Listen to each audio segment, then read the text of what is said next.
커뮤니케이션 기술 그리고 과학문화 정책의 대전환 연구 과학자 전문가 초청 특강 네 번째 시간입니다. 네, 오늘은 대구 가톨릭대 융합 소프트웨어 대학 학장으로 계신 김미애 교수님을 모시고 저희가 그 4차 산업혁명 시대의 이해와 전망 그리고 4차 산업혁명과 미래사회 변화에 대해서 특강을 들으려고 하는데요. 김미애 교수님께서는 뉴사우스웨일즈 대학에서 지식관리 및 검색과 관련한 전공, 인공지능 시스템 및 응용을 주 전공으로 하고 계시고요. 오랫동안 데이콤에서도 데이콤망 전망 시스템 연구 개발 및 운영을 하셨습니다.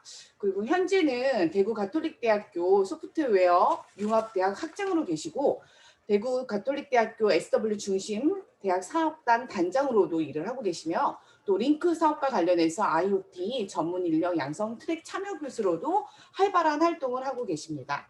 네, 오늘은 김미애 교수님을 모시고 저희 연구단에서 굉장히 관심을 많이 갖고 있는 4차 산업혁명과 미래사회에 대한 특강을 들어보도록 하겠습니다. 환영합니다, 교수님. 감사합니다. 안녕하십니까. 방금 소개받은 대구 가톨릭대학교 김미애 교수입니다. 이렇게 만나게 되어 반갑습니다. 오늘 특강 주제는 4차 산업혁명과 미래사회의 변화입니다.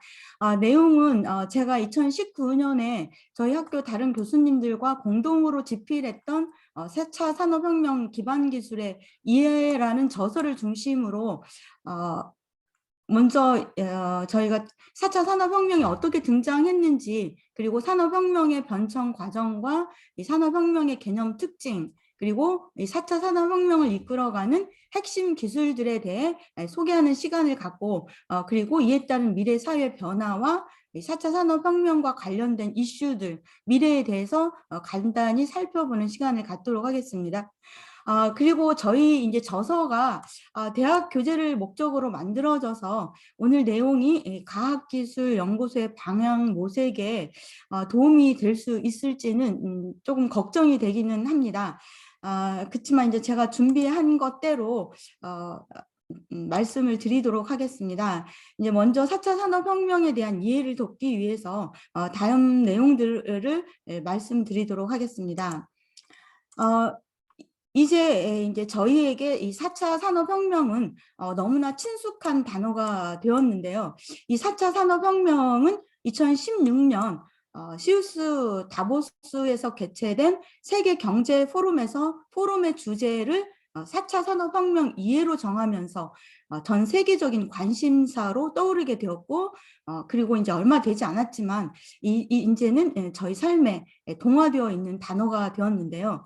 이 세계 경제 포럼은 1971년 경제학자 크라우스 슈밥이 창설한 유럽 경제 포럼에서 출발한 국제기구이고, 그리고 이제 매년 1월 스위스 다보스에서 연차 총회를 개최해서 다보스 포럼이라고도 불리고 있습니다. 전 세계 정치인이나 경제학자들 약 2천여 명의 이 전문가들이 모여서 세계가 당면한 과제의 해법을 논의하는 자리인데, 2016년에는 1971년에 창립된 45년 만에 처음으로 과학기술 분야를 주요 의제로 채택하게 됩니다. 그만큼 그 당시 그 어떤 경제 문제보다도 독일 등을 중심으로 시작된 4차 산업혁명에 대해서 다룰 필요성을 전 세계 지도자들이 절실히 느낀 것이라고 생각을 하는데요. 4차 산업혁명의 등장 배경을 보면 독일은 2016년에 이미 미래 기술 정책인 하이테크 스트래티지 2020를 추진하게 됩니다. 그 이후에 이 하이테크 전략의 10대 프로젝트 중에 하나인 인더스트리 4.0을 추진하게 되고, 그리고 이를 통해서 제조업의 정보통신 기술을 융합해서 제조업의 경쟁력을 획기적으로 향상시킬 수 있는 인더스트리 4.0 전략을 추진하게 됩니다. 궁극적으로는 이 제조업의 새로운 스마트화를 추구하면서 스마트 공장 건설을 목표로 하게 되고, 거기에서 이제 4차 산업혁명의 핵심 기술 중 하나인 이 사물 인터넷과 사이버 물리 시스템의 개념 등이 생겨나게 됩니다. 공장 안에 있는 기계들이 상호 통신하면서 자율적으로 움직이는 새로운 지능화된 스마트 공장 건설을 추구하게 되는 것인데요. 이러한 지능화된 스마트화가 이 3차 산업혁명 시대에서 이 컴퓨터와 인터넷을 기반으로 이루어지는 자동화하고는 차원이 좀 다른 새로운 산업혁명의 시작점을 알리면서 이제 4차 산업혁명의 용어가 사용되기 시작합니다. 따라서 이러한 이유로 사물 인터넷 기술을 4차 산업혁명의 시작점으로 보고 있습니다. 그 이후에 다보스 포럼의 주제를 4차 산업혁명 이해로 정하면서 전 세계적인 으로 확산하는 계기를 마련하고 그리고 포럼 이후에 이 수바 표장이 제4차 산업혁명이라는 저서를 출판하면서 본격적으로 공론화가 시작됩니다. 그리고 이제 슈바 표장이 4차 산업혁명 저서에서 처음으로 산업혁명의 변천 과정을 4단계로 구분해서 제시하게 되는데요. 1차 산업혁명은 18세기 증기기관의 힘을 이용한 생산의 기계화가 실현된 단계로 제시하고 있습니다. 이때 이제 도로와 운하의 건설, 철도의 설치 등과 같은 교통순환의 발전이 이루어지는 시기이기도 합니다.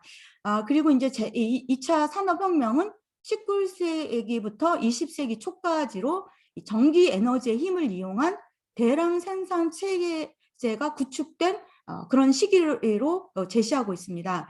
이때 이제 전화와 무선 전신, 라디오 등의 통신 기술들이 시작되었고 석유에 대한 의존도가 심화되는 단계라고 말하고 있습니다.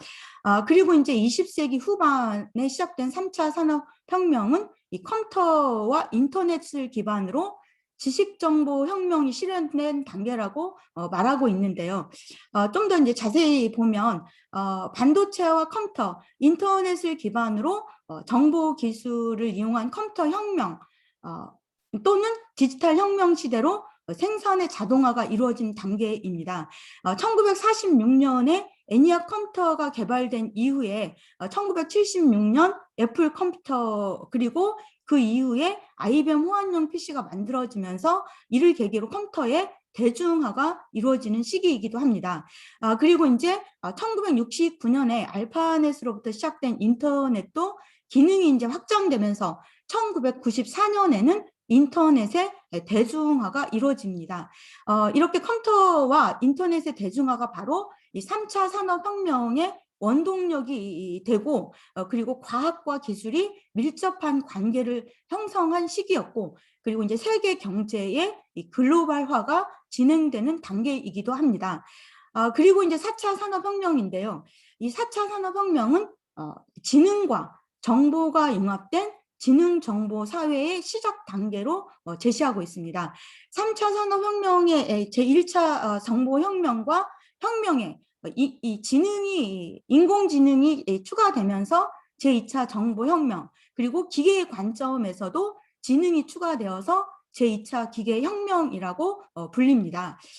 이제 다보스 포럼에서 정의한 개념을 중심으로 좀 더 자세히 살펴보면 다보스 포럼에서는 이 4차 산업혁명에 대해서 이제 3차 산업혁명의 핵심 기술인 정보통신 기술을 주춧돌로 해서 지능, 인텔리전시와 새로운 정보 기술인 정보, 인포메이션 융합된 지능정보사회, 즉 제2차 정보혁명, 제2차 기계혁명이라고 정의를 내리고 있습니다.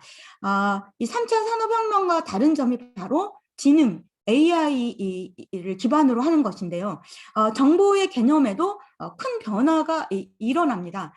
정보의 양은 많아지고 그러면서 이제 빅데이터의 개념도 생기게 되고 기존에는 주로 컴퓨터를 통해서 수집했던 정보가 다양한 사물들, 즉 스마트폰이나 자동차, TV 등과 같은 어떤 컴퓨터 시스템을 내장한 사물들이 정보를 수집할 수 있게 되고 그리고 그러한 사물들이 인터넷을 기반으로 서로 이제 유기적으로 연결되어서 서로 교류하면서 사물들이 스스로 움직이는 그런 사물 인터넷의 개념이 생겨나게 됩니다.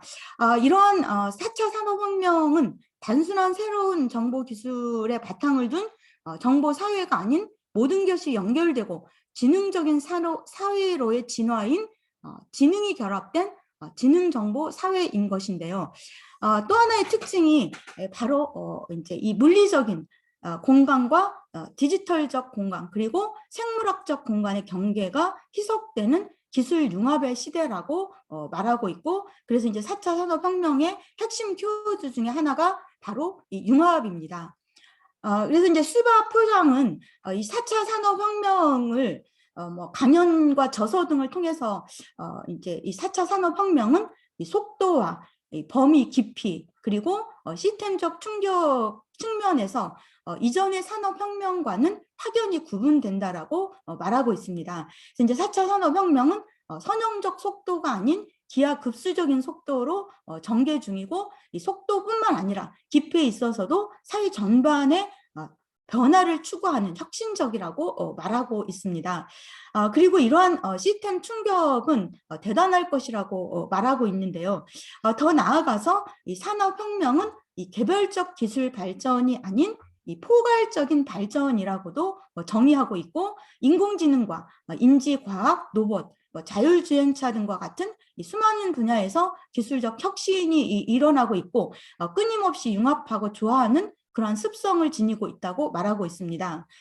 즉 서로 다른 과학기술이 결합해서 더욱 강력한 포괄적인 변화를 일으키고 있다라고 말하고 있는 것인데요. 또 하나의 혁신 변화가 이 새로운 제품을 만들어내는 것에 국한하는 것이 아니라 새로운 시스템으로의 변화라고도 말합니다. 이미 저희가 친숙해져 있는 숙박 공유 서비스인 에어비앤비, 그리고 승객과 차량을 직접 연결해주는 모바일 서비스인 우버 등이 이러한 사례입니다. 그리고 이제 4차 산업혁명은 인간의 본질과 정체성을 변화시키는 혁명이고, 그리고 모든 경계가 희석되는 사이로의 혁명이다라고도 말하고 있습니다. 따라서 인문학, 사회학, 과학, 공학 등의 경계가 희석되고 우리가 사는 현실 세계와 SNS를 통해서 형성된 사이버 공간의 커뮤니티 세계와도 경계가 그렇게 불분명해지는 그런 시대가 도래했다라고 말하고 있습니다. 그리고 이제 창의성과 혁신성으로 무장한 인공지능 기술과 그리고 인간과 유사한 지능을 갖춘 휴머노이드 로봇이 우리 이 휴머노이드의 로봇들의 등장은 우리 인간의 정체성에 물음을 던질 수밖에 없는 그런 시대가 된 것이라고 말하고 있는데요. 죄송합니다. 그래서 이러한 4차 산업혁명의 특징을 기술적인 관점에서 보면 보통 이제 이렇게 초연결화, 초지능화, 그리고 초융합화로 특정 지우기도 합니다. 4차 산업혁명 시대에 모든 것이 연결되고 그리고 보다 지능화된 초지능 사이로의 변화이고, 그리고 모든 기술들이 융합되어서 어떤 새로운 가치 창출과 기술 혁신을 통해서 이 사회 전반에 새로운 패러다임의 생태계를 형성할 것이라고 보고 있는 것인데요. 하나하나 좀 더 자세히 살펴보면 이 초연결하는 이 사물 인터넷, 즉 IoT의 개념이 중심에 있고 이제 이런 사물과 사람들 그리고 시스템, 컴퓨터 시스템을 말하는 것이죠. 다양한 정보 자원들 간의 연결성이 인터넷을 통해서 기하급수적으로 확대되면서 발생한 개념입니다. 그리고 이제 더 나아가서 저희가 살아가고 있는 이 물리 세계하고 이 사이버 세계까지도 융합하는 새로운 초연결성을 추구하는 사이버 물리 시스템 개념도 이 총연결성 안에 있습니다. 그리고 이러한 초연결성은 데이터 빅뱅 시대에 도래를 초래하고 있고 알리바마 그룹 전 회장이었던 마위는 우리는 이제 정보화 시대에서 데이터 시대로 가고 있다라고도 말하였고, 이 가트너 연구소장 이 패트릭은 이 빅데이터는 21세기에 발견된 새로운 원유이다라고도 비유했습니다. 그리고 IBM CEO 버지니아 로메티스는 앞으로는 모든 사업의 승자는 데이터가 승자와 패자를 가릴 것이라고도 했죠. 그만큼 데이터가 주요 자본이 된 시대가 된 것이라고 봅니다. 이와 같이 이제 초연결화는 전면적 디지털화를 기초해서 이 물리 세계하고 사이버 세계 그리고 가상 세계의 경계를 소멸해서 초연결화를 이루고 더 나아가서 초융합화의 근간을 이루게 됩니다. 다음은 이제 죄송합니다. 초지능화입니다. 이제 앞에서 살펴본 사물 인터넷에 연결된 사물들이 이제 각각의 역할을 수행하면서 엄청나게 많은 양의 빅데이터를 생성하게 되고, 그리고 여기에서 이제 데이터 분석에 인공지능의 기술이 적용되어서 이제 사물에 연결된 사물들이 점점 이제 지능화되어 가고 스마트해지는 것인데요. 우리 인간이 이제 학습과 경험을 통해서 점점 지능화되어 가고 있고, 지능화되어 가고 스마트해지는 것과 유사한 방법들로 이 사물들이 지능화되어 간다는 것입니다. 이 4차 산업혁명의 초지능화의 특징이 바로 여기에 있는 것인데요. 이 4차 산업혁명의 인공지능은 기계학습과 이 딥러닝을 통해서 학습할 수 있게 되면서 인간의 고유 영역으로 여겨졌던 이 창의성, 혁신성까지를 발휘하고 있는 것입니다. 사물 인터넷이 생성한 아주 방대한 양의 빅데이터에 이 인공지능 기술을 적용하면서 상호 순환되는 그런 구조 속에 사물들이 점점 스마트해지는 그런 것인데요. 이러한 측면에서 결국 많은 분야에서 인간의 능력을 능가하는 인공지능 사이로의 변화될 것이라고 보고 있고, 그리고 이제 미래학자 네일 커즈웨일은 2045년쯤에는 기계가 인간의 두뇌를 능가하게 될 것이라고 예측하고도 있습니다. 저희는 이미 많은 분야에서 인간의 능력을 넘어서는 인공지능을 경험하고 있는데요. 2016년에 초지능화 사유의 시작을 알리면서 우리 모두를 놀라게 했던 알파고가 바로 그러한 사례인데요. 인간의 능력을 넘어설 수 있게 하는 것이 바로 학습의 능력을 지닌 이 딥러닝입니다. 당시 알파고가 딥러닝을 통해서 약 3천만 기보를 인지해서 학습하고 여기에서 승률까지를 계산해서 다음 착점을 골랐었다고 합니다. 실은 알파고는 이 1000여 대가 넘는 컴퓨터가 초고속 인터넷으로 연결된 슈퍼컴퓨터이고, 그리고 거기에 딥러닝, 이게 이제 딥러닝의 어떤 구조인데요. 딥러닝을 기반으로 빅데이터 연산을 수행하는 소프트웨어로 이루어진 것입니다. 그래서 어찌 보면 한 사람의 두뇌가 이 수천 개의 컴퓨터가 합동으로 작업하는 연산의 속도를 따라갈 수 없는 것은 어찌 보면 당연하다는 생각도 듭니다. 또 다른 초지능화의 사례가 바로 IBM 왓슨인데요. IBM 창업자 이름을 따서 만든 인공지능이 탑재된 것인데요. 이 왓슨은 다양한 분야에서 활용되어서 인간의 능력을 여러 분야에서 이미 넘어서고 있고, 그리고 이제 2016년을 계기로 의학 분야에서도 90%의 암 진단 정확도를 보이면서 전문의의 진단을 능가하고 있습니다. 그래서 요즘 대부분의 대학병원에서는 IBM 왓슨을 도입해서 사용하고 있는데요. 향후에는 80%의 의사가 알고리즘으로 대체될 것이라고 예견되고도 있습니다.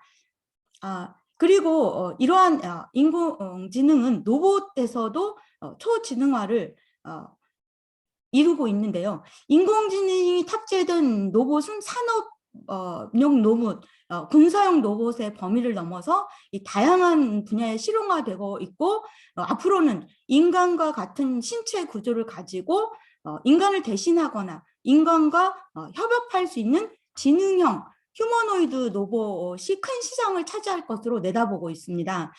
일본의 소프트뱅크사의 이 페퍼가 바로 이러한 로봇 중에 하나인데요. 이 페퍼는 딥러닝을 기반으로 인간과 대화를 통해서 인간의 표정과 목소리 등으로 감정의 반응을 인지하고 이 상대방과 끊임없이 학습할 수 있는 그런 로봇입니다. 따라서 이제 상대방과 대화할수록 상대방을 더 많이 알게 되는 학습하는 로봇인 것인데요.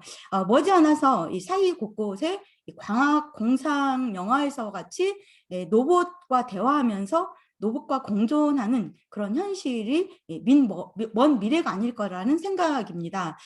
그리고 이제 인공지능 기술은 이 자동차에서도 찾아볼 수 있는데요. 인공지능이 탑재된 자율주행차는 2035년까지 전체 자동차의 약 75%를 차지할 것으로 내다보고 있습니다. 이 벤츠의 자율주행차는 이미 운전자의 취향을 파악해서 음악과 뉴스 등 맞춤형 서비스를 제공하고 있습니다. 그래서 2021년에 펄서 디터 제처 메르테츠 벤츠 회장은 세계 전자 박람회에서 자동차는 이제 기름이 아니라 소프트웨어로 달린다라고 말하고 있고, 그리고 인공지능 기술이 융합된 이 소프트웨어가 자동차에 중요한 역할을 하는 그런 시대가 된 것인데요. 그래서 이제 요즘 저희 사이에서는 우스갯소리로 앞으로 자동차가 고장이 나면 메카니션한테 가야 할지 아니면 소프트웨어 개발자에게 가야 할지 그렇게 고민해야 하는 시대가 된 것이라고 말하고도 있습니다. 그리고 이제 인공지능은 이 창의성 영역까지도, 예술의 영역까지도 이제 발을 내디뎠고, 이미 몇 년 전에 마이크로소프트사에서 딥러닝 알고리즘을 이용해서 이 렘브란트 작품을 먼저 학습한 다음에 렘브란트가 직접 그린 것처럼 보이는 작품을 진품과 구분할 수 없는 이런 작품을 3D 프린터를 이용해서 만들어냅니다. 그리고 구글은 2016년에 피아노 연주곡과 연애소설 도 만들어내죠. 그리고 이제 구글 번역기도 한 사례인데요. 구글 번역기도 2016년을 기점으로 획기적으로 발전을 하게 됩니다. 바로 인공지능 기술이 이제 융합되어서 나타난 그런 현상인데요. 인공지능은 이제 스스로 연습하고 훈련하면서 배우는 능력인 학습의 능력을 통해서 이제 지능화되어 가고 있는 것입니다. 그래서 이제 그리고 거의 모든 분야에 적용되고 있습니다. 현재는. 그래서 이제 정부에서도 이 소프트웨어 교육뿐만 아니라 AI 교육에서도 얘도 많은 투자를 지금 현재 하고 있습니다. 전 세계 기업들도 마찬가지인데요. 어찌 보면 이제 AI에 사활을 걸고 있는 것이라고 볼 수 있겠습니다. 그 다음은 초융합화입니다. 모든 것의 변화를 이끄는 기저의 동인이 바로 이 초융합화라고 볼 수 있겠습니다. 기술 간의 융합과 제품 간의 융합뿐만 아니라 공간의 융합, 지식과 학문의 융합 등 모든 분야에서 융합 현상이 일어나고 있는 시대인 것인데요. 이 4차 산업혁명은 새로운 기술과 산업의 융합이고, 디지털 융합을 넘어서서 이 산업 간의 융합으로 확대되고, 이 융합의 범위가 점차 다양해지고 고도화되고 있습니다. 이런 방송과 통신의 결합이 산업 융합의 대표적인 예로 볼 수 있겠습니다.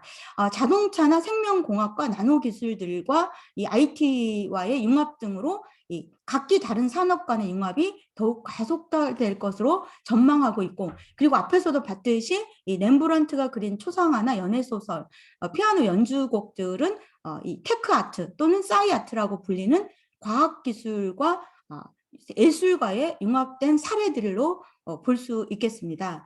그리고 이제 앞에서도 여러 번 언급이 되었는데요. 이 4차 산업혁명은 디지털 혁명을 기반으로 이 물리적인 공간과 디지털 공간, 그리고 이 생물학적인 경계가 모호해지는 그런 기술 융합의 시대로 정의하고 있습니다. 여기에서 이제 가상화와 지능화 기술, 그리고 4차 산업혁명의 또 다른 기술들의 결합이 바로 이제 현실과 가상의 경계를 점점 없어지게 할 것이라고 이제 보고 있는 것입니다.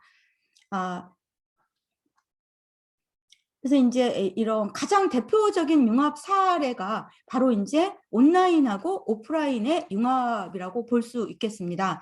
저희가 이제 많이 알고 있는 O2O, 온라인 투 오프라인은 온라인에서 상품의 구매는 온라인에서 이루어지고, 실제 서비스는 오프라인에서 이루어지는 형태를 말합니다. 여기에서 이제는 O4O, 온라인 오프라인 서비스로 진화되어 가고 있는 추세입니다. 전 세계적으로 가장 큰 온라인 유통망을 가지고 있는 아마존닷컴에서 현재 이제 아마존고라는 오프라인 매장을 운영하고 있는데요. 이 아마존고의 매장이 기존 오프라인 매장들과 다른 점이 바로 입구에 이 계산대가 없고 모든 상품의 구매는 스마트폰에 설치되어 있는 앱을 통해서 이루어지고, 그리고 오프라인에서 상품 구매가 온라인으로 결제가 이루어지는 또 다른 형태의 서비스 방식인 것입니다. 여기에서 늘 등장하는 이 스마트폰이 또 하나 융합기술의 상징입니다.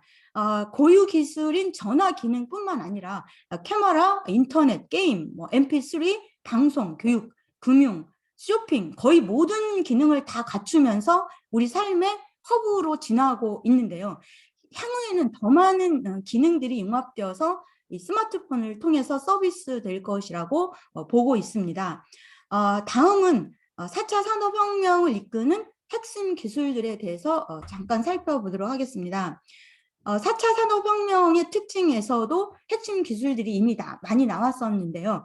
먼저 2016년 시우스 다보스 포럼의 더 퓨처 오브 잡스 보고서에서 제시한 핵심 기술들을 보면 모바일 인터넷과 클라우드 기술, 빅데이터와 에너지 기술, 그리고 이 공유 경제와 클라우드 소싱, 그다음에 로보틱스와 자율 운송, 인공지능, 스마트 제조, 그리고 이 스마트 제조 안에는 사물 인터넷도 포함되어 있습니다. 그리고 3D 프린팅, 스마트 소재, 생명과학 등을 이제 제시했었습니다.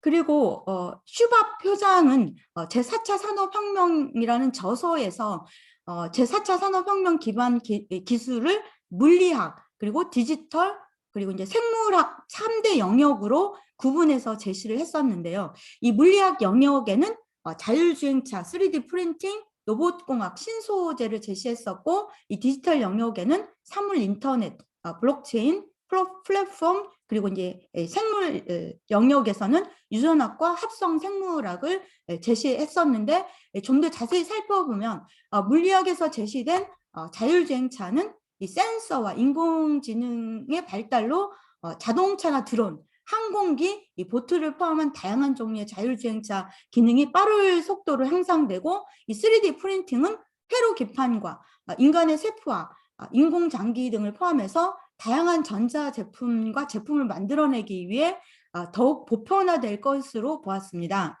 그리고 로봇은 모든 분야에 걸쳐서 광범위한 업무에 사용될 것이고, 인간과 기계가 협력하는 모습은 일상의 현실이 될 것이라고 예측하였습니다.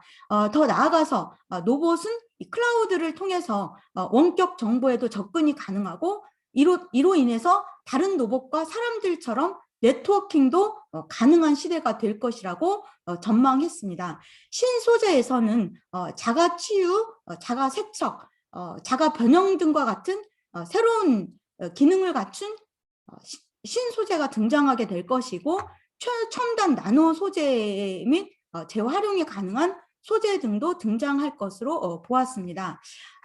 이 디지털 영역의 사물 인터넷에서는 더 작고, 이 센서들, 사물 인터넷에 연결된 센서들은 더 작고 저렴해지고 스마트해져서 제조 공정뿐만 아니라 집, 의료, 액세서리, 도시, 운항, 에너지 모든 분야에 이제 적용될 것이라고 예측했습니다. 그리고 블록체인에서는 기술의 발달로 코드화할 수 있는 모든 종류의 거래가 이 비트코인과 같은 블록체인 시스템을 통해서 서비스가 가능하게 될 것이고, 그리고 공유 경제와 온디만디드 경제가 실현되고, 이로 인해서 이 디지털 플랫폼 비즈니스가 급격히 성장할 것으로 내다보았습니다. 생물학 영역에서도 유전자와 유전공학 연구는 더욱 활성화될 것이고, 유전자 편집 기술도 가능해지고, 의학과 농업의 대안을 제시하는 합성 생물학은 더욱 발전할 것으로 전망했습니다. 그리고 이제 이런 프린팅 기술, 신경과학 기술, 생명공학 기술들도 더욱 발전할 것이라고 전망하고 있죠. 그리고 이제 그 얼마 전 교육부에서 교육 컬럼을 통해서 이 4차 산업혁명 이끈 핵심 기술들로 이와 같은 것을 제시했는데 이 부분에 대해서 조금 자세히 살펴보도록 하겠습니다. 사물 인터넷은 앞에서도 여러 번 소개했지만 모든 것이 인터넷을 통해서 연결돼서 정보를 생성하고 그리고 수집하고 공유하고 그러면서 초연결망을 형성하고 사람의 개입 없이도 상호 정보를 주고받으면서 자율적인 서비스를 제공하는 4차 산업혁명의 원동력 역할을 하고 있습니다. 사물 인터넷은 거의 모든 분야에 활용되고 있고 이미 상용화된 서비스들이 우리 주변에서 많이 볼 수 있겠습니다. 그리고 이제 빅데이터인데요. 빅데이터는 이 사물 인터넷에 연결된 사물들뿐만 아니라 우리가 매일 사용하고 있는 SNS, 스마트 디바이스, 그리고 멀티미디어 콘텐츠, 유튜브 등으로 이 디지털 정보량이 기하급수적으로 증가하면서 등장한 기술입니다. 그렇지만 이 빅데이터는 단순히 이 대용량 데이터의 의미를 넘어서서 이 데이터의 활용뿐만 아니라 인공지능 기술과 연계해서 데이터를 지능적으로 분석하고 이를 통해서 새로운 가치 있는 정보를 추출하는 기술까지를 포함하는 의미로 사용되고 있습니다. 이제는 추출된 지식을 기반으로 주어진 상황을 능동적으로 대처하고 변화를 예측하는 위한 정보와 기술의 총칭으로도 사용되고 있습니다. 그리고 이제 블록체인은 2018년 초에 암호화된 화폐인 비트코인이 사회적 이슈로 떠오르게 되는데요. 바로 이제 암호화폐를 가능하게 해주는 원천 기술입니다. 모든 데이터를 중앙 처리 집중 방식으로 저장하지 않고 개개인의 컴퓨터에 분산해서 암호화된 블록 형태로 저장하고 이를 체인처럼 연결해서 공개적으로 보관할 수 있게 함으로써 해킹을 불가능하게 하는 그런 기술입니다. 즉, 한 블록을 수정하면 연결된 블록의 모든 내용을 바꿔야 하기 때문에 해킹이 어렵고 이러한 데이터 저장 방식 때문에 데이터의 안정성과 신뢰성이 담보화될 수 있는 것인데요. 현재 이 블록체인은 이 금융 분야를 넘어서서 물류나 추적 시스템, 그리고 유전자 정보 관리 시스템과 투표 관리 시스템 등에도 활용되고 있습니다. 그리고 이제 3D 프린팅은 이런 3D 디지털 설계도나 모델을 기반으로 원료를 층층이 쌓는 방식으로 출력을 통해서 입체적인 물체를 만들어내는 그런 기술입니다. 그래서 이제 설계도 파일만 있으면 누구나 3D 프린터를 이용해서 인공 장기나 생활용품, 그런 자동차 부품 등과 같은 것들을 만들어낼 수 있는데요. 독일에서는 이 호수 위에 다리, 그리고 이제 앞에서도 언급했지만 이 렘브란트 초상화도 진품과 구분할 수 없을 정도로 3D 프린팅 기술을 이용해서 인공지능 기술과 결합해서 만들어낼 수 있습니다. 그리고 이제 제조업에서도 3D 프린팅이 차지하는 비율은 약 15% 정도로 될 거라고 예측하고 있는데요. 특히 이제 자동차 부분에서 금속 3D 프린팅 기술이 발전해 가고 있고 의료 사업에서도 이 3D 프린트로 틀니나 보청기, 의족 등과 같은 개인 맞춤형 보형물 제작을 해내고 있습니다. 그리고 이제 해부용 가상 신체 제작까지도 폭넓게 적용해서 해내고 있습니다. 그리고 이제 최근에 두바이 정부에서는 2025년까지 약 25%의 건축물을 이 3D 프린터 기술을 이용해서 건축하겠다라고 발표를 했었고, 그리고 실제로 세계에서 가장 큰 3D 프린터로 만든 집을 완성해서 선보이기도 했습니다. 그리고 이제 지금은 이 3D 프린팅 기술을 넘어서 4D 프린팅 기술로 확장되고 있는 추세인데요. 이 3D 프린팅 기술은 스마트 소재를 사용해서 2차원 평면에 이 공간축을 더해서 3차원, 그리고 시간축을 더해서 4차원으로 진입한 기술입니다. 따라서 3D 프린팅 기술을 이용해 프린트된 이 사물들은 시간이 지남에 따라서 또는 상황에 따라서 스스로 변할 수 있는 것입니다. 바로 신소재가 바로 그런 역할을 해주는 것인데요. 예를 들어서 2019년에 아디다스에서 출시한 이 알파 엣지 4D 조깅화는 이 조깅할 때는 발바닥에 가해지는 압력이 높아지면서 신발이 알아서 수축하고 조깅을 멈추면 신발이 늘어나서 착용자의 발을 편안하게 해줍니다. 그리고 이제 BMW에서 최근 공개한 비전 넥스트 100는 이 운전 상황과 환경 조건에 따라서 차의 디자인 모양을 변화하도록 설계되어 있습니다. 예를 들면 바퀴 휠에 3D 프린팅 신소재를 적용해서 험한 그 도로를 달리거나 급회전을 할 때는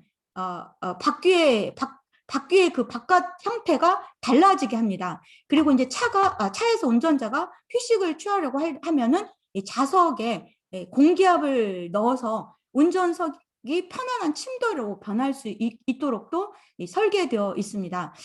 바로 이제 신소재가 적용되어서 가능한 기술들이고, 이러한 기술들은 이 신소재의 기술들은 다양한 건축에도 적용되어서 급속도로 발전되어 갈 것이라고 전망되고 있죠.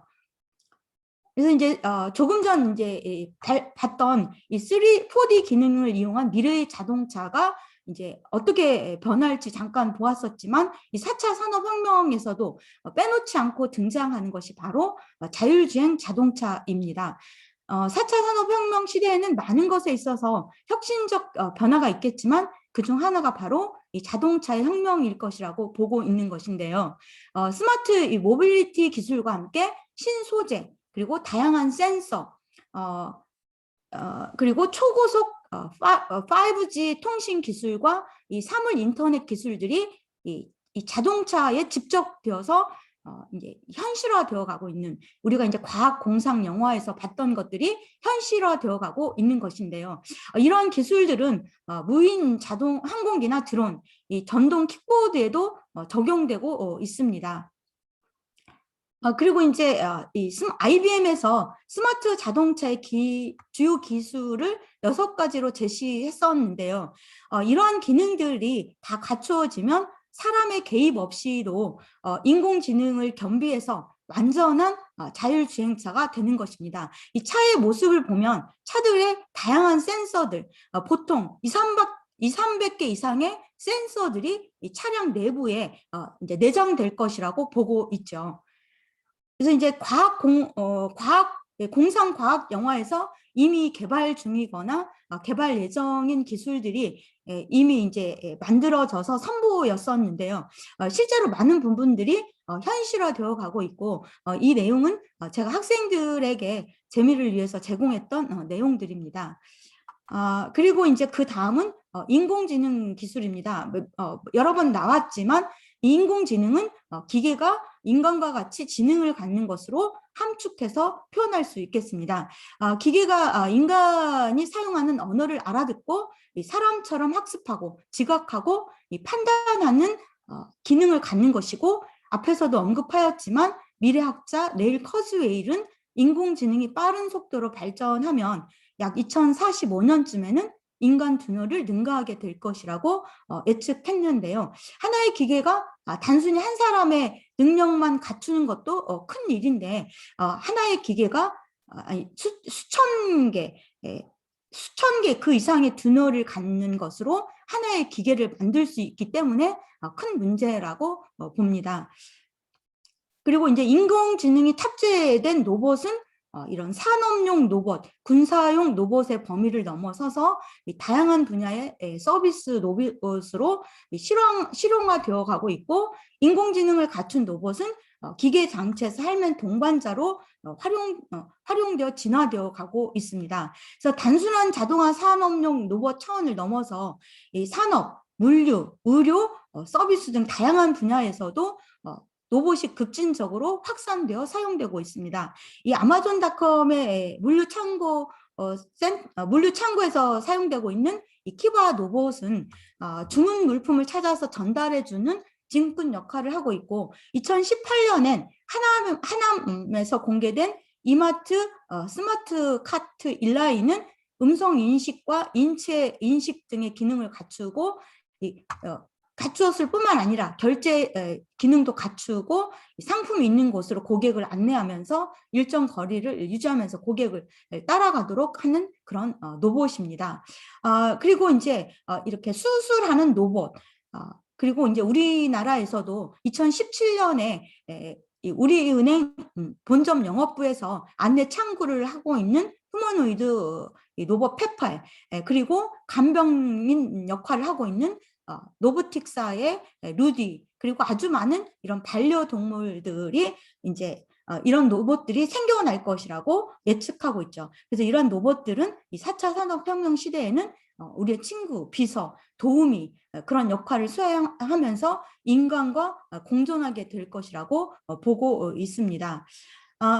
이런 것들 이외에도 4차 산업혁명을 이끄는 기술들에는 클라우드, 모바일 플랫폼, 초고속 인터넷, 반도체, 3D 로봇, 드론, 증강현실, 가상현실, 센서, 나노, 바이오 등 아주 많은 것들이 있습니다. 그리고 이제 이 AR, VR은 혼합 현실을 넘어서 이 XR로 확장, SR은 확장 현실이라고 하는데요. 나아가고 있습니다. 이 확장 현실이라 부르는 XR은 증강현실, 가상현실, 그리고 혼합현실 모두를 의미하는 미래에 새롭게 등장하게 될 새로운 형태의 현실까지도 다 포괄하는 그런 개념으로 사용되는 개념입니다.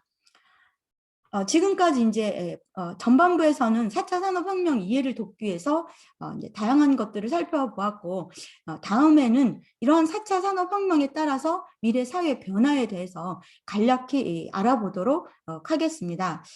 먼저 기술, 산업, 사회 구조의 변화에 대해서 살펴보면 기술, 사회, 산업 구조는 지능 형 사이버 물리 시스템을 기반으로 한 스마트 팩토리와 같은 새로운 산업 생태계가 등장하게 될 것이고, 그리고 고객 맞춤형 생산 모델이 일반화될 것이라고 보고 있습니다. 즉 스마트 공장의 생산 라인은 고객 맞춤형 요구에 따라서 새로운 조립 방식으로 컴퓨터 프로그램만 조작해주면 실시간으로 생산 라인의 제조 방식이 자동으로 바뀌면서 고객 맞춤형 제품을 생산해내는 것인데요. 이미 독일에서는 그런 생산 라인이 많이 활용화되고 있습니다. 그리고 이제 공유 경제와 온디맨드 경제의 부상은 새로운 스마트 비즈니스의 모델을 창출해서 비즈니스의 새로운 패러다임의 변화를 일으킬 것이라고 보고 있습니다. 그리고 이제 새로운 형태의 협업의 등장도 이 모든 산업의 판도라를 바꾸게 할 것이라고 보고 있는데요. 이 혁신적인 공동체 활동으로 주목받고 있는 메이커 운동이 바로 이러한 사례입니다. 메이커 스페이스 또는 해커 스페이스라고 불리는 메이커 운동은 이제는 단순한 취미나 제조 차원을 넘어서 지역사회 커뮤니티인 패션 산업, 생명공학, 우주 산업 등 사회 전반에도 영향력을 넓혀가고 있습니다.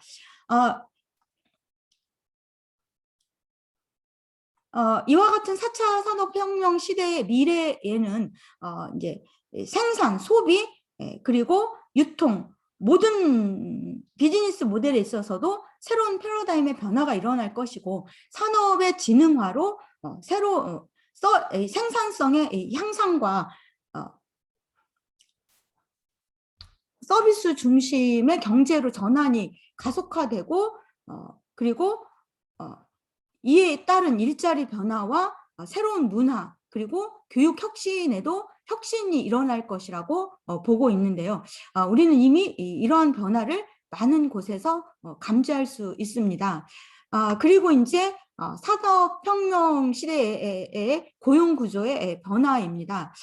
이 4차 산업혁명 시대에는 로봇, 인공지능의 영향으로 이 고용구조에도 큰 변화가 일어날 것으로 전망하고 있는데요. 2016년 다보스 포럼에서 2020년까지 전 세계, 이미 2020년이 지났죠. 약 710만 개의 일자리가 사라지고, 그리고 2만 개의 200만 개의 새로운 일자리가 창출될 것이고 결과적으로는 약 510만 개의 현존하는 일자리가 소멸할 것이라고 예측했었습니다. 사라지는 대부분의 일자리는 사무 관리, 제조, 생산, 그리고 건설, 토목 관련 직종들이고 반면에 비즈니스나 금융, 경영, 그리고 컴퓨터와 수학, 건축, 엔지니어링 관련 분야 일자리는 상대적으로 늘어날 것이라고 전망했었습니다.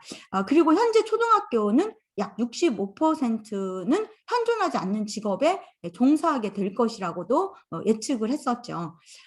그리고 이제 미래 전망 보고서인 죄송합니다. 이 맥킨지는 저숙련, 저임금과 관련된 단순 반복적인 일자리는 급속도로 감소하게 되고 자동화가 어려웠던 의사, 재무관리사나 고위 관부 등 고숙련, 고임금 직업군까지도 많은 부분 자동화가 되어서 사람이 하는 일의 약 45%가 자동화될 것이라고 예측을 했었습니다. 또한 이제 5%의 직업군은 완전히 사라질 가능성이 있고 그리고 60% 직종에서도 기술적 자동화 잠재 가능성이 약 30% 정도가 내재되어 있다라고도 전망했습니다. 그리고 이제 이 직무 역량의 변화인데요. 직무 역량에도 기술 산업 구조와 고용 구조와 연관되어서 큰 변화가 일어날 수밖에 없다고 봅니다. 아래 그림은 이미 많이 보셨으리라고 생각을 하는데요. 세계 경제 포럼에서 2016년 교육을 위한 새로운 비전이라는 보고서를 통해서 21세기에 필요한 핵심 역량을 16가지를 제시를 했었는데요. 이 제시된 핵심 역량은 21세기 기술이라는 이름 하에 기초 문해하고 그다음에 역량 그리고 인성 자질 3개 영역으로 구분해서 제시하고 있습니다. 이 포럼은 이 역량과 인성 자질 영역에 해당하는 기술을 사회 정서 학습 기술로 명명했고 그리고 4차 산업혁명이 진행될수록 이러한 기술들이 더욱 중요해질 것이라고 예측도 했었습니다. 그리고 이제 4차 산업혁명은 이제 또 포럼에서는 이 4차 산업혁명이 가져올 이 파괴적 혁신을 성공시키기 위해서는 인간의 정신과 마음, 영혼, 몸과 관련된 지능들을 개발하고 적용하는 능력을 길러야 한다라고 강조했었습니다. 지식을 이해하고 적용하는 정신적인 능력뿐만 아니라 타인과 관계 맺는 타인과 관계 맺고 공동의 이익을 실현하기 위한 개인과 집단의 목적 의식 그리고 신뢰와 이 덕목을 활용하는 능력 그리고 자신과 이 사회의 건강과 행복을 촉진하고 유지하는 그런 능력 등이 필요함을 강조했었습니다. 다시 말해서 인간과 기계의 경계가 희석되는 그런 4차 산업혁명 시대에 이 사회 전반에 발생할 수 있는 분절, 고립, 그런 어떤 배제 현상에서 인간의 존엄성 영역을 지켜가기 위해서는 인간교육, 즉 인성교육이 그 무엇보다도 절실히 필요함을 강조한 것입니다.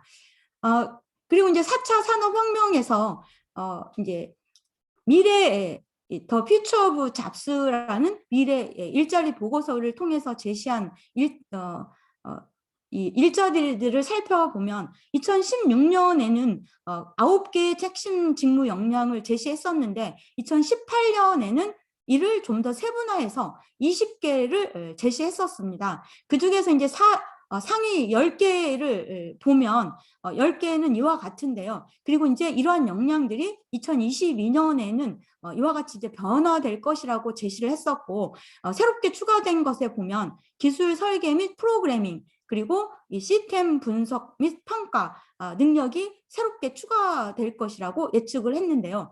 그만큼 이 소프트웨어 개발 관련 직무 역량이 중요하게 될 것이라고 본 것입니다. 그리고 이제 기타 이제 미래 전망 보고서들이 많이 제시하고 있는 역량은 이 컴퓨터, 소프트웨어 개발 능력, 그리고 이 다양한 기술의 활용 능력들을 기반으로 하는 이 소프트 스킬, 미래 사회의 중요한 역량이 될 것이라고 보았습니다. 그리고 이제 매번 나왔던 융합 능력, 전문적인 직업 노하우를 이 정보통신 기술에 접목할 수 있는 역량, 다시 말해서 이 정보통신 기술을 다양한 학문 분야에 접목해서 이 학제간 또는 학문 간 지식과 융합할 수 있는 능력과 그리고 이제 이 스톰 역량이 필요하다고 예측했습니다. 특히 미국 제조업계에서는 이 제조업 전체 일자리의 약 60% 이상에서 스톰 분야의 교육 이수자가 필요하고 특히 최첨단 제조 분야에서는 약 15% 이상의 스톰 관련 고급 학위 소지자가 필요할 것이라고. 고급 학위 소지자는 대학원 이상의 그런 인력이 필요할 것이라고 전망을 하고 있습니다. 그리고 이제 세계 경제 포럼에서 2016년에 제시한 직업군들을 보면 2022년까지 수요가 급증할 직업군을 기술 기반과 인간 특화 기술 그리고 이 최신 기술의 새로운 전문 분야로 나누어서 제시를 했었는데요. 제시된 직업군들은 앞서 살펴본 4차 산업혁명을 이끌 핵심 기술들과 관련이 있고 그리고 여기에 핵심 기술들이 융합되고 유기적으로 연결돼서 자동화되기 위해서는 궁극적으로 이 소프트웨어 애플리케이션 개발자, 즉 응용 프로그램 개발자가 필요하게 되어서 2016년에는 이 직업군이 명시되지 않았지만 이제 2018년에 새롭게 추가해서 제시된 그 내용들입니다. 대부분 미래 전망 보고서에서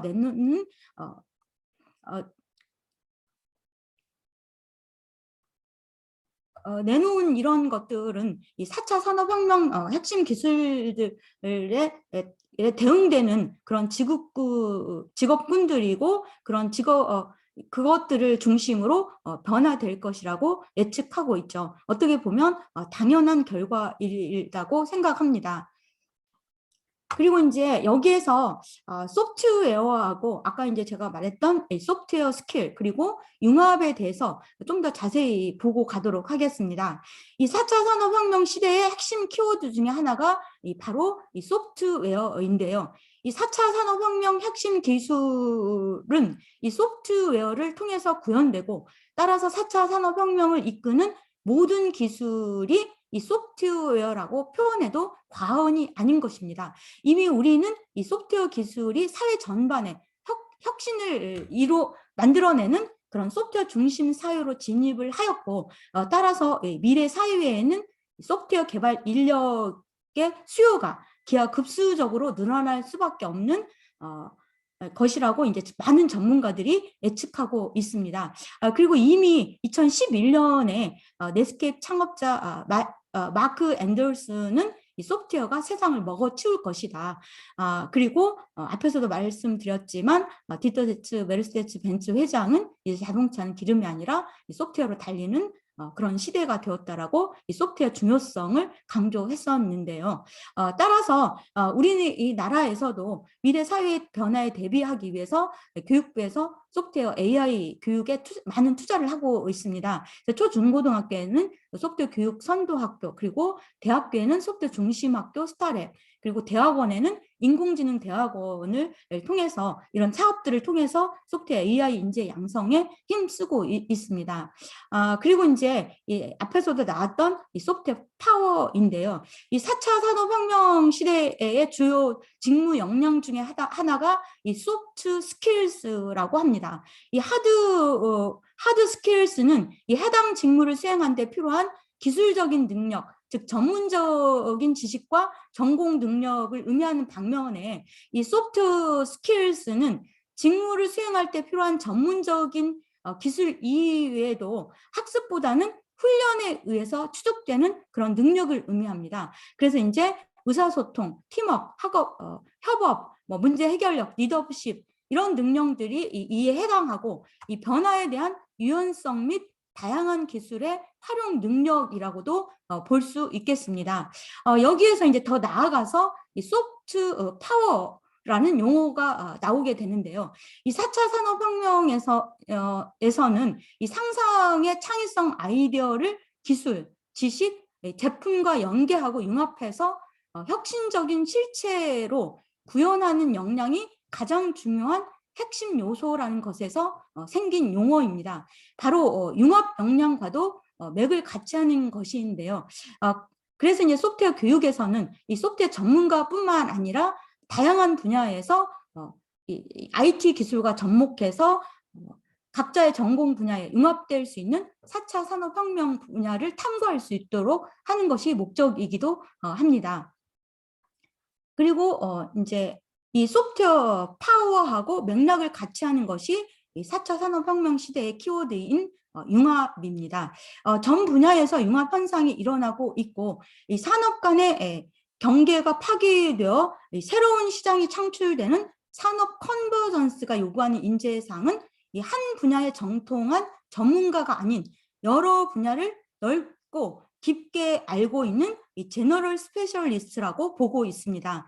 그리고 이제 미래 학문의 화두가 지식의 융합이고, 그래서 미래에는 기본적으로 학제 간의 연구가 주를 이룰 것으로 전망하고 있는 것입니다. 앞에서도 나왔지만 예술과 과학기술의 융합은 시대적 현상이고, 이러한 현상은 더욱더 가속화될 것으로 전망하고 있죠. 이미 이 고인이 된 스티븐 잡슨이 바로 이 맥, 아이폰, 아이패드 등에서 예술기기에 그런 어떤 예술혼을 불어넣은 예술가이자 기술가로 인정받고 있죠. 따라서 이제 이 학교 교육에서도 이러한 역량의 변화에 따라서 혁신적으로 변화해 되어 갈 것이라고 생각합니다. 이것은 제가 이제 몇 년 전에 저희 대학에서 이 교수학습 개발 센터장 보직을 맡았을 때 이 생각해 보았던 대학 교육의 혁신 트렌드입니다. 그냥 한번 제시해 보았습니다.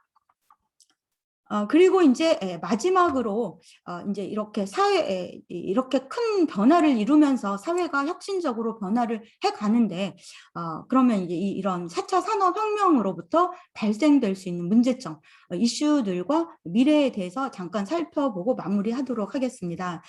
여기서 언급한 4차 산업혁명의 이슈는 지극히 일부에 불과합니다. 그렇지만 이제 우선 큰 이슈로 될 수 있는 것이 바로 이 사생활 문제입니다. 모든 것이 다 연결된 초연결 사유의 투명성으로 누군가가 늘 우리를 지켜보는 이 빅브로더가 존재할 수밖에 없는 세상인데요. 우리가 언제 어디서나 어디에서 무엇을 하는지에 대한 정보뿐만 아니라 거의 모든 개인 정보의 수집이 가능한 시대인 것인데요. 누군가를 추적하고 싶다면 언제든지 추적할 수 있는 환경에 있고 이러한 감시망을 피하는 것은 불가능한 환경이 이미 갖춰져 있는 것입니다. 그리고 스마트 기술은 모든 것을 투명하게 만드는 급진적인 개방 시대로 우리를 이끌어가고 있고, 이러한 세계에서 우리는 우리 사생활의 일부를 희생할 수밖에 없는 그런 현실에 직면해 있는 것이죠. 그리고 이제 보안 문제입니다. 이 상호 연결된 수백만 개의 센서와 스마트 기기는 모두 해킹의 시발점이 될 수 있고, 이 낮은 수준의 보안이 적용되어 있다면 해커들이 보다 쉽게 정보를 해킹할 수 있는 상황이고, 그리고 이렇게 훔친 정보들은 예를 들어서 신용카드 정보라든지 신체 활동 정보들이 돈이 되는 제2차 시장 진입으로 가능성들이 얼마든지 내포되어 있는 것입니다. 이러한 단순한 데이터 해킹뿐만 아니라 자동화 시스템으로 연결되어 있는 시스템 전체 운영에 제어권을 침해해서 제어할 수도 있습니다. 그 다음은 이제 죄송합니다. 자율성과 제어 문제입니다. 우리는 인공지능이 탑재된 스마트 기기가 얼마만큼 스마트하기를 원하는지, 또는 어느 정도까지 자동화된 스마트 시스템들에게 자율성을 부여할 것인지, 그리고 이러한 시스템들이 어느 선까지를 제어하기를 원하는지 등 우리는 이제 이러한 질문들에 대한 해답을 찾아야 하는 상황에 직면해 있습니다. 그리고 이제 다음은 스마트 기계 문제입니다. 이미 미래 사회의 가장 큰 이슈가 이것은 미래 사회의 가장 큰 이슈가 될 수 있는 문제라고 생각을 하는데요. 만약 스마트 기기와 컴퓨터 시스템들이 조금 더 스마트해져서 인간의 제어를 거부한다면 바로 이제 영화 터미네이터의 스카이넷과 같은 상황이 발생할 수도 있다고 보는 것인데요. 인공지능을 지닌 기계가 인간의 능력을 능가하는 그런 것을 기술의 특이성이라고 합니다. 바로 이러한 인간의 지식적 능력을 능가하는 특이성들이 여기저기에서 현재 나타나고 있고, 그래서 이제 미래학자 네일 커즈웨일은 이러한 기술 특이성이 2045년경에는 발생할 수 있을 것이라고 예측을 했었는데요. 특이성이 발생하게 되면 어떤 일이 발생할 수 있을까요? 바로 터미네이터의 이 스카이넷이 현실화될 수도 있는 것입니다. 우리가 자율성을 부여하여 만든 지능형 시스템들이 우리의 친구가 될 수도 있고 아니면 적이 될 수도 있는, 그래서 우리는 이러한 상황들을 인지해서 예측하고 이러한 상황들을 발생하지 않도록 기술 개발에 있어서 이제 인지하고 진보 이면에 존재하는 양면성들을 인지하고 이제 4차 산업혁명 발전에 우리가 이제 해결을 할 수 있도록 노력을 해야 할 것이라고 봅니다. 그리고 이제 로봇 등이 인간의 역할을 대신하면서 인간의 정체성, 그리고 기계가 인간보다 소중한 존중이 되는 인간의 존엄성 훼손 문제와 윤리 문제 등이 존재하죠. 이러한 이슈들과 함께 이 4차 산업혁명에 대해서는 이 긍정적인 시각과 부정적인 시각이 교차하고 있습니다. 빌 게이츠는 기술 혁신은 세상을 점점 더 좋아지게 하고 있다고 보고 있고, 정작 4차 산업혁명에 대해서 가장 많은 연설을 하고 있는 이 크라우스 슈밥 회장은 이제 하위 서비스 종사자들에게 불리하고 장기적으로는 이 중산층이 붕괴될 수 있는, 그리고 민주주의에 매우 심각한 위험 요소가 될 수 있다라고 말하고 있습니다. 슈밥 회장은 이 외에도 많은 이슈들을 제기하고 있는데요. 양극화는 더욱더 심화될 것으로 저도 보고 있습니다. 극소수가 대부분의 이익을 가지고 대다수의 저소득층은 으로 중산층이 없는 1대 99의 또는 그 이상의 양극화가 이루어질 것이라고 보고 있습니다. 하지만 저희의 역할은 이러한 양극화 속에서도 이 모두가 행복한 세상을 만들도록 노력해야 하는 것이라고 봅니다. 그래서 AI로 향상된 생산성으로 얻은 그 풍요를 AI 때문에 소외된 사람들과 같이 누리고, 그리고 과학기술이 어떤 합리적인 분배 시스템이나 민주적인 의사결정 시스템들과 함께 이루어지면서 과학기술이 진정한 과학기술의 진정한 거버넌스가 실현된다면 양극화 속에서도 모두가 행복한 그런 세상이 될 수 있지 않을까 생각합니다. 이러한 불합리한 사회에서 문제 해결의 중심에 인간의 존엄성을 두고 주어진 문제에 끊임없이 질문하면서 상황에 맞는 해결책을 찾는다면 모두 다 행복한 세상을 만들 수 있을 거라는 희망입니다. 이 모두 다 이제 저희 손에 달려 있음을 제시하면서 오늘의 강연을 마치도록 하겠습니다. 경청해 주셔서 감사합니다. 네, 감사합니다. 네, 오늘 4차 산업혁명 시대의 이해와 전망에 대해서 4차 산업혁명과 관련한 전반적인 이야기, 그리고 지금 현재 논의되고 있는 인공지능과 관련된 이야기까지 다방면으로 김미애 교수님께서 특강을 해주셨습니다. 네, 이 특강과 관련해서 저희 연구원 선생님들께서 자유롭게 질문을 해주시면 좋을 것 같습니다.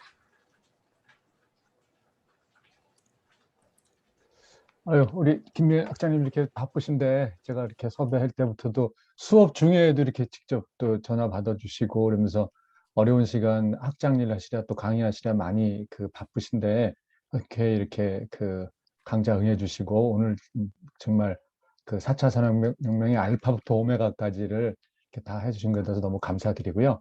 마지막 장면이 참 인상적이네요. 이게 그 우리 그 연구 책임자님께서 하실 말씀이 많을 것 같은데 여기에 대해서 미켈란젤로가 했던 그 바티칸 교황청에 있는 피에타 여기를 하면서 이제 그 조각가의 인물과 형상을 드러나게 하는 것이다라고 이제 딱 써주셨는데 요건 이따가 우리 연구 책임자님이 다시 한번 좀 말씀해 주실 것 같고요. 제가 그 한 가지 좀 오늘 여러 가지 다 그 굉장히 인상 있게 많이 들었습니다만 그중에 그 뒷부분에서 이제 그 4차 산업혁명 시대가 가져올 수 있는 어떤 그 부정적인 요인이랄까요? 아니면 우리가 경계해야 될 요인이랄까요? 그런 거에서 이제 그 시밥의 예언이 그 교수님 설명에 제가 눈이 번쩍 뜨이는데 시밥이 이제 그 양극화 그렇죠? 예, 여기서 지금 이제 빌 게이츠는 긍정적인 측면을 도 보고 시밥은 이제 좀 부정적인 측면을 보면서 양극화를 예언했는데 요새 보면 코비드 19으로 지난 1년간 최근까지 뭐 양극화가 점점 더 심해지는 현상 같은 것도 여기에 그 견져서 볼 수 있는 건지 이게 해당될 수 있는 건지 여기에 대해서 한번 좀 교수님 의견 말씀해 주시고 그다음에 이제 그 뒤에 저는 그 민주주의의 위협 요인이 될 거라고 그 시밥이 얘기를 했다는데 굉장히 좀 제가 갖고 있던 기존의 상식과는 좀 달랐거든요.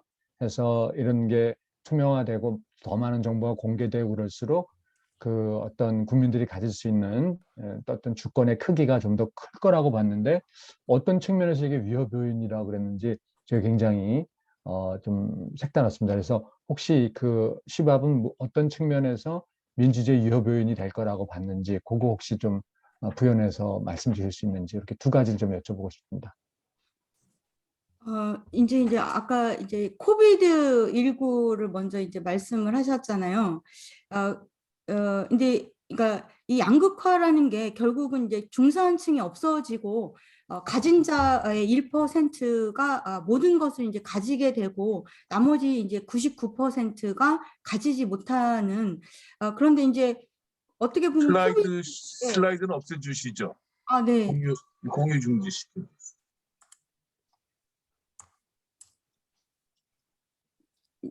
이제 됐나요?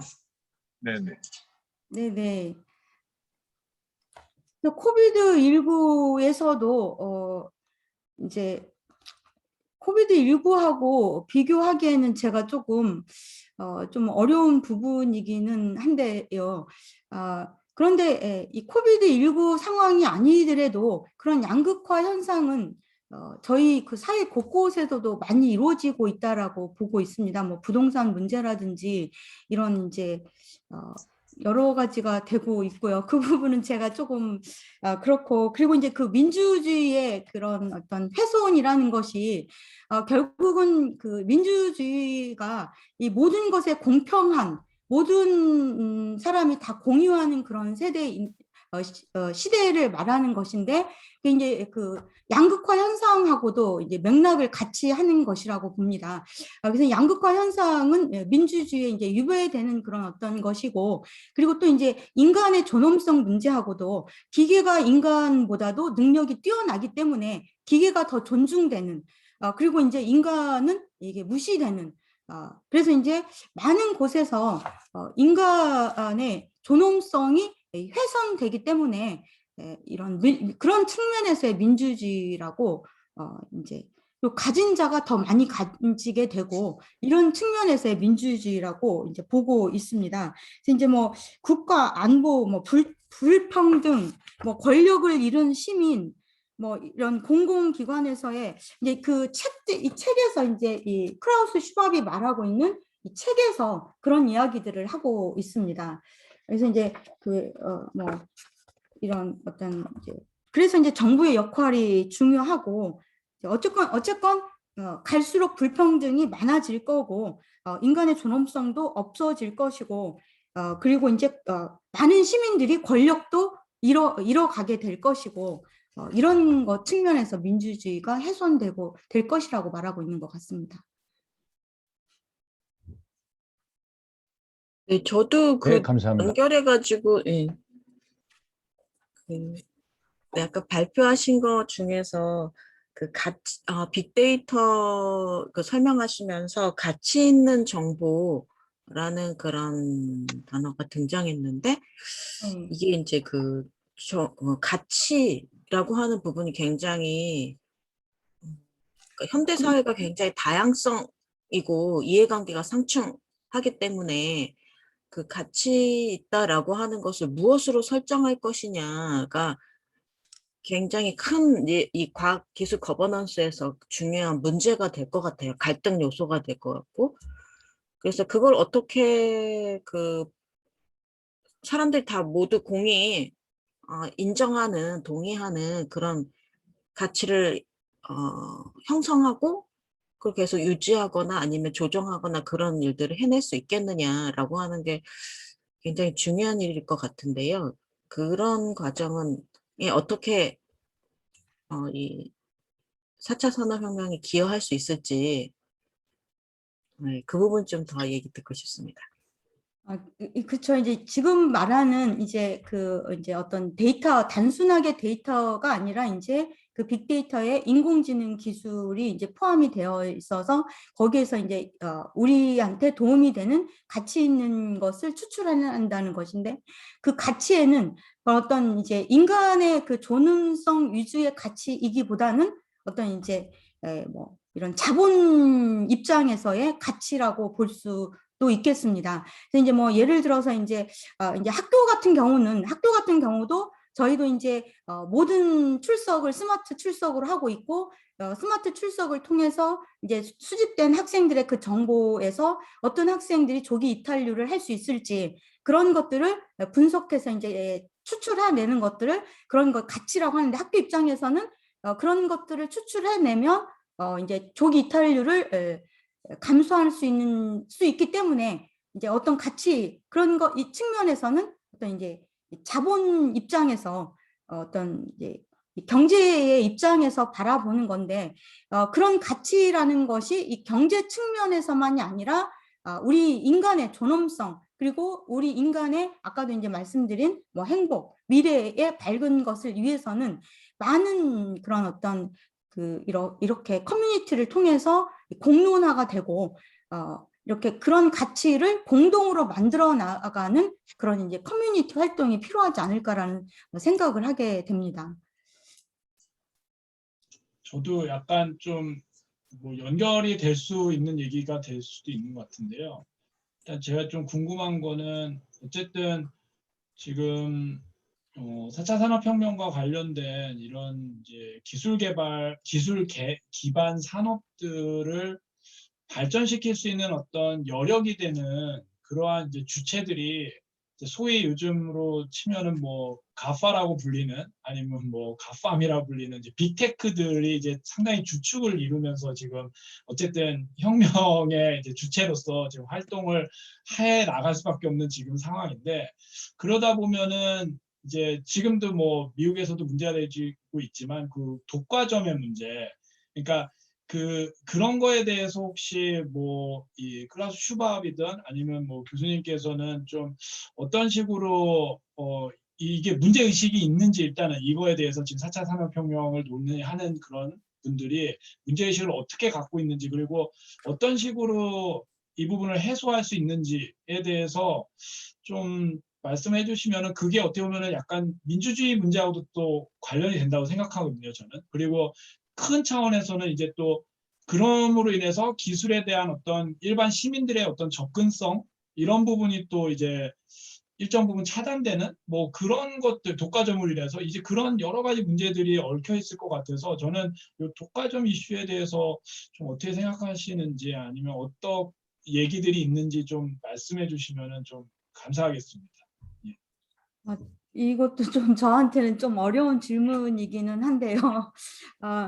이 보면 이제 그래서 이제 공동으로 그 해법을 찾는 그런 자리가 이제 세계 경제 포럼도 어떻게 보면 이제 전 세계의 그런 경제인, 뭐 사회학자, 뭐 정치인들이 모여서 그런 해법을 찾고, 또 거기에서 이제 그 결과로 이 보고서를 만들어내고, 어떻게 보면 그런 어떤 가이드라인 역할을 하고 있고, 또 그리고 법제화가 필요하다라고도 봅니다. 인공지능에 있어서 가장 큰 문제가 기술적으로는 다 구현할 수 있지만 법적으로 저희가 이제 뭐 어떤 이제 이 인공지능에서 이 사람하고 관계되는 것들은 법제화해서 못하도록 하고 있잖아요. 그러듯이 이 법제화를 해 가야 되고, 그리고 공동적으로 해법을 찾아야 된다라고 하고는 있습니다. 그래서 이제 정기적으로 그런 세계 경제 포럼이 경제적인 문제뿐만 아니라 이제 이런 어떤 그런 이제 우리가 나아가야 할 방향에 대해서 이런 희생, 어느 부분은 우리가 우리의 사생활도 희생을 해야 되지만 또 어느 부분은 이 희생을 하면 안 되는 부분들에 대해서는 공동으로 해법을 찾아가야 되고, 그래서 이제 정부의 역할도 중요하고, 이런 말들을, 그리고 기업의 역할들도 중요하고, 이런 말들을 하고 있지, 이제 해법은 제시는 안 하는데요. 그런 이제 공동으로 해결을 해야 된다라는 말들은 많이 하고 있습니다. 그러면은 혹시 네. 그 지금 이제 법 정책 말씀을 해주셨는데 혹시 네. 일반적으로 이쪽에서 이제 논의하시는 분들이 좀 얘기하고 계시는 어떤 법 정책의 좀 큰 방향, 이렇게 대강의 방향 정도만 좀 말씀해 주실 수 있을까요? 아직 대강의 방향은 저도 그 부분은 잘 이제 아직 그거는 모르기는 합니다. 그런데 이제 인공지능에 관계되는 것들도 법제화가 되어 있긴 합니다. 그리고 계속 그쪽으로도 인공지능을 어느 정도까지 허용을 할 것인지는 이 법제화를 계속 하고 있고, 그렇게 되지 않으면 정말 아까 말씀드렸지만 인공지능의 그 특이점이 우리를 지배하는 그런 거가 되기 때문에 법제화에 대한 것도 같이 이루어지고 있는데, 제가 어느 정도까지 이루어졌는지는 제가 여기에서는 그 부분은 제가 예, 말씀 감사합니다. 죄송합니다. 일단 그 저도 답을 제대로 못하는 것 같아서. 네, 네네. 감사합니다. 네, 저도 좀 질문을 좀 드리겠습니다. 저는 제 전공하는 분야가 이제 과학기술 사회학이라고 합니다. 그러니까, 거기에 보면 중요한 개념 중에 하나가 기술결정론이라는 개념이 있습니다.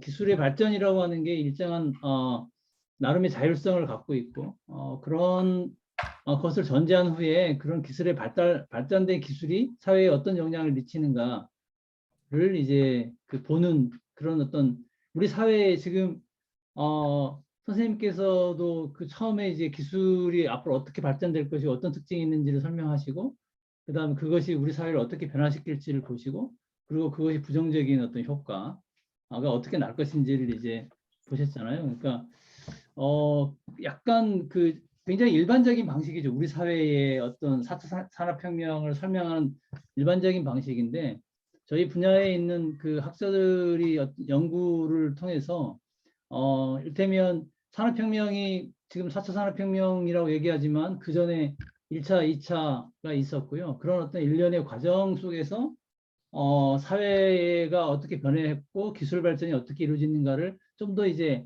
세밀하게 살펴봤더니 그런 식의 이제 소위 기술 발전이라고 하는 게 어떻게 이미 방향이나 이런 게 정해져 있는 게 아니고 많은 사회적인 어떤 요인과 아까의 법적인 것과 그 다음에 이제 제도적인 것 또는 이제 여러 가지 사회운동이랄지 이런 것들이 영향을 받고 또 심지어는 이제 경제적 이해관계가 여기 얽히면서 매우 좀 직선적으로 선형적으로 발전하는 게 아니라 매우 복잡한 형태로 가더라.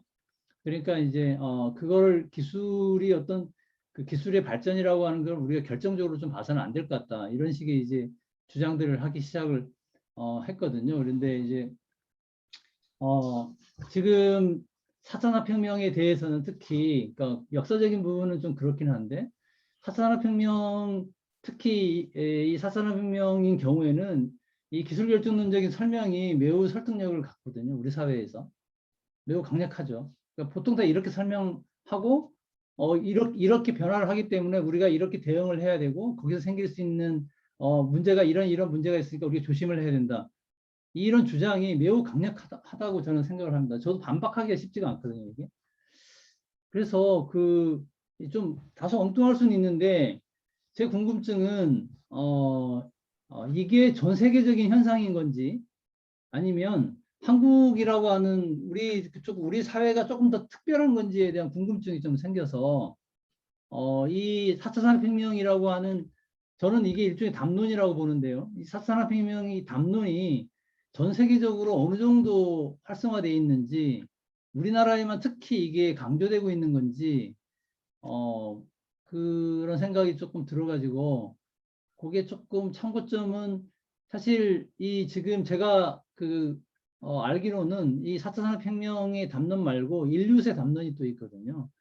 그러니까 인류세의 담론이 있는데 이 인류세 담론도 지금 좀 강력한 담론 중에 하나인 걸로 알고 있습니다. 근데 이 결이 4차 산업혁명과 좀 많이 다른 그런 뭐 기후 변화랄지 뭐 플라스틱 문제랄지 위해 문제를 많이 다루고 있는데, 그래서 좀 궁금한 겁니다. 우리나라에서는 이 인류세에 대한 담론이 거의 영향이 없거든요. 거의 4차 산업혁명에 대한 부분이 굉장히 강력하게 지금 자리 잡고 있는데, 그런 어떤 측면에서 이게 세계적으로는 어느 정도 이 4차 산업혁명 담론이 영향력을 발휘하고 있는지 궁금해져서 좀 질문을 좀 드려봅니다. 일단 저희 나라가 IT 강국 중에 하나이기 때문에 많이 이렇게 확산된 것은 사실인 것 같습니다. 그런데 이제 아까도 말씀드렸지만 독일이 이제 4차 산업혁명을 시작을 했었고, 그리고 이제 이 4차 산업혁명이라는 것이 기술들이 이미 다 융합되는, 예를 들어서 이제 자동차 산업이 스마트 이게 4차 산업혁명의 핵심 또 기술 중에 하나이고, 독일이 또 이 자동차 사업을 이끌어가고 있는데, 이 자동차 산업 하나만 보더라도 자동차라는 것 자체가 이제 이 사물 인터넷하고 주변의 환경하고도 스마트 교통 시스템하고도 연계가 되고, 그리고 스마트 어떤 그 문화라든지 아니면 스마트 시티라든지 그런 환경하고도 융합이 되고, 그래서 이게 단편적으로만 발전할 수가 없고, 그래서 이미 스마트 제조, 독일 같은 경우는 스마트 제조가 이미 모든 로봇들이 생산 라인에 사람이 없고 로봇 자체가 로봇들끼리 통신하면서 자율적으로 움직여 가고 있고, 아까 이제 맞춤형 이야기도 했는데 이미 뭐 이런 주방 가구라든지 초콜릿, 뭐 자동차 이런 것까지도 개별 맞춤형으로, 그런 것들은 전부 다 이제 뭐 4차 산업혁명 기술이 사물 인터넷이 단편적으로 존재하는 건 아닙니다. 그 안에 빅데이터, 사물 인터넷, 자율주행차, 그리고 아까 자율주행차 안에도 신소재, 이제 4D 기능을 갖추려고 하면 신소재 기능이 이제 포함이 되어야 되고, 그래서 현재 그게 하나만 그리고 이렇게 존재하는 것이 아니고 융합해서 함께 존재하는 것이기 때문에 어쩔 수 없이 같이 가야 되는 것이라고 저는 이제 생각을 합니다. 그래서 하나의 기술 안에 이미 뭐 엄청 많은 4차 산업혁명 핵심 기술들이 내재되어 있고, 그래서 이제 우리나라도 뭐 이제 4차 산업혁명이 제일 이제 많이 되는 게 스마트 제조, 그다음에 스마트 자동차, 대표적인 게 두 가지를 꼽고 있는데요. 그리고 이제 요즘은 이제 스마트 시티라든지 스마트 홈, 그래서 이제 가정의 모든 제품들도 이제 스마트화 되어 가고 있고, 그리고 이제 뭐 스마트 농장, 스마트 뭐 환경, 에너지, 이 모든 것들이 유기적으로 관련이 있기 때문에 거스릴 수 없을 거라는 생각을, 물론 이제 맨 처음에 2016년에 예고했던 것보다는 좀 더 천천히 가고 있는 것은 사실이지만, 저는 우리나라가 좀 빠를 수, 이제 물론 제3국들은 인터넷 어떤 인프라가 갖춰져 있지 않기 때문에 저희는 우리나라 같은 경우는 코비드19 상황에서도 인프라가 전부 다 이렇게 갖춰져 있었기 때문에 모든 대학이 다 뭐 대학뿐만 아니라 중고등학교에서도 온라인으로 수업을 할 수 있었던 그런 상황이긴 합니다. 우리나라가 빠르긴 하지만 저는 전 세계적으로도 뭐 선진국에서는, OECD 국가에서는 뭐 이거를 거스릴 수는 없을 거라는 생각을 하고 있습니다, 개인적으로. 그리고 학교 교육도 대부분의 이제 인문 쪽은 아니지만 저희 같은 경우도 속대 중심 대학을 하면서 모든 학과 체제를 인공지능, 빅데이터과, 뭐 스마트 IoT과, 사이버 보안과 이런 걸로 다 개편을 해서 또 나아가고도 있습니다. 예, 사실 미리 취업은 제가 잘 돼요? 네? 대구 카톨릭 때는 그런 식으로 다 교육을 다 바꿨는데 네. 어떻게 그 학생들 취업은 잘 되나요? 아직 이제 2년 되었기 때문에 어떤 예. 그 결과를 지금 말씀드리기에는 조금 어려운 것 같기는 합니다. 잘 될 것 같아요. 근데 어떻게 학교에서 근데 어떻게 봐요? 저는 어쩔 수 없이 그래서 이제 정부에서도 그 인공지능이 이제 2016년부터 획기적으로 발전을 했고 그래서 이제 저도 구글 번역기만 사용해봐도 그걸 인지할 수가 있거든요. 이제 구글 번역기가 그전에는 정말 그랬는데 2016년에 AI 기능을 추가한 이후로 계속 좀 더 발전을 해가는 것을 볼 수 있는데요. 그래서 이제 AI 기능이 모든 곳에 이 접목이 되고 있고 그래서 이제 정부에서는 이 초중고등학교부터 AI 활용 교육을 하라고 하고 있고 그리고 이제 2019년부터 AI 교육대학원 전문대학원을 해서 이제 2019년에는 3개 했고 작년에도 3개 그리고 이제 작년에는 3개 플러스 그리고 이제 전문 트랙 말고도 융합 트랙을 만들었습니다. 이제 다른 학문들하고 융합할 수 있는 AI 그런 트랙을 만들어서 5개 정도 학교가 하고 있고 또 올해 추가로 할 계획을 가지고 있습니다. 그래서 근데 이제 우리가 네. 이제 가만히 이렇게 이제 4차 산업혁명 아까 우리 강윤재 교수는 이제 담론이라고 이렇게 얘기를 했는데 굉장히 저항할 수 없는 그런 담론이라고 21세기를 사는 현대인이 저항할 수 없는 그런 담론이라고 그랬는데 물론 오늘 김미애 교수께서 이렇게 쭉 그 4차 산업혁명에 대한 그런 진행 상황을 그 다보스 포럼 중심으로 이렇게 이야기를 해준 거는 뭐 굉장히 저희한테 도움이 된 것 같아요. 다른 누구보다도 이렇게 자세하게 해줬어요. 근데 이걸 조금 비판적으로 보자 그러면 우리가 뭐 김미애 선생님 언제 대학을 다니셨는지 모르지만 우리가 중학교, 고등학교 다닐 때 이 새마을 운동 그런 캠페인을 갖다 했잖아요. 그리고 국민교육 헌장을 갖다 외웠잖아요. 그런 식으로 다 지금 이게 보면 4차 산업혁명도 어떻게 보면 정부에서 하나의 캠페인으로다 이 사회의 변화에 국민들을 동원하는 그런 어떤 이게 하나의 캠페인이 아닌가 하는 이런 생각도 들거든요. 그리고 어떻게 보면은 이 기술 발전은 뭐 인류가 발전한 이후로다 계속 기술 발전이 이루어지고 있는데 그런 기술 발전을 어떻게 보면 다시 이게 도돌이표로 다시 돌아가는데 스퀘어 1이라고 어떤 이걸 프레임하는 게 아닌가. 어떤 21세기의 빅데이터, 뭐 AI 이런 거를 가지고선 어떻게 보면 좀 미디어하고 관련되어 있는 이런 기술들을 또 이런 어떻게 보면 그런 제국주의적인 가파 뭐 이런 구글, 페이스북, 뭐 애플, 아마존이 어떻게 보면 세계 경제를 지배하는 물론 뭐 한국은 거기서 이익을 좀 보는 그런 측면이 있지만 과거에 그런 제국주의들이 다른 나라들을 갖다 수탈할 때 증기기관을 가지고서 이렇게 수탈했듯이 하지만 뭐 세상이 지금 그렇게 변하고 있으니까 이거를 거슬리기는 아마 어려울 것 같은 생각이 들지만은 그래도 보면은 그런 어떤 캠페인으로 다 이게 하고 있는 게 아닌가. 그 정부도 이게 뭔지 잘 모르면서 과연 이게 인간을 갖다 과연 행복하게 해주는 건지 뭐 이런 걸 잘 우리도 뭐 그런 것 때문에 이 프로젝트를 갖다 하고 있습니다만은 그러니까 우리가 이제 인문사회과학자로서 뭐 김미애 선생님도 인문사회과학자니까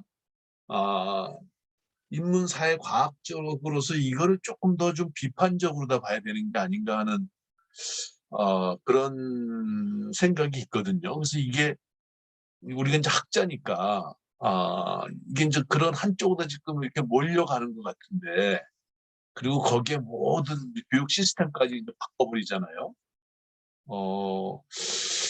그래서 이게 과연 바람직한 건지 이게 너무 그냥 이 국민들을 갖다 한쪽 방향으로만 교육 시스템까지 다 거기에 맞춰갖고서 그렇게 가는 것이 과연 이게 좋은 건지 그리고 어떻게 보면 또 우리가 본 책 중에 하나를 보면 비판적으로 보는 것 같은데 그 뭐 이 빅데이터 이런 거 보면은 그 저숙련 노동자들이 굉장히 구글이라든지 뭐 아마존이라든지 이런 데 그 아마존 뒤를 들여다보면 굉장히 지금 그 뭐라 그러 착취를 당하고 있다 그러나? 뭐 better than nothing이니까 그런 잡이라도 해야 되지만 굉장히 그 비숙련이고 굉장히 그 레이버 인텐시브하고 뭐 이렇게 되는 거죠. 그러니까 어떻게 보면은 우리가 몇 명의 그런 헤게모닉한 그런 그 인더스트리얼리스트들한테 전 세계가 지금 속아 넘어가고 있는 게 아닌지 그 사람들의 이익을 갖다 위해서 그래서 그 사람들은 지금 뭐 이번에 그 세계 재산 목록 1위 보니까 뭐 그런 사람들이 지금 뭐 다들 뭐 지금 세계의 그런 최고 갑부가 되어 있잖아요. 뭐 이 코로나 사태에도 뭐 그 재산이 뭐 50% 이상씩 이렇게 증가됐다고 그러는데 그래서 우리가 그런 인더스트리얼리스트들 이렇게 빵빠레 올리는 걸 우리 학자들이 그거를 갖다 확대 재생산해 주는 게 과연 옳은 건지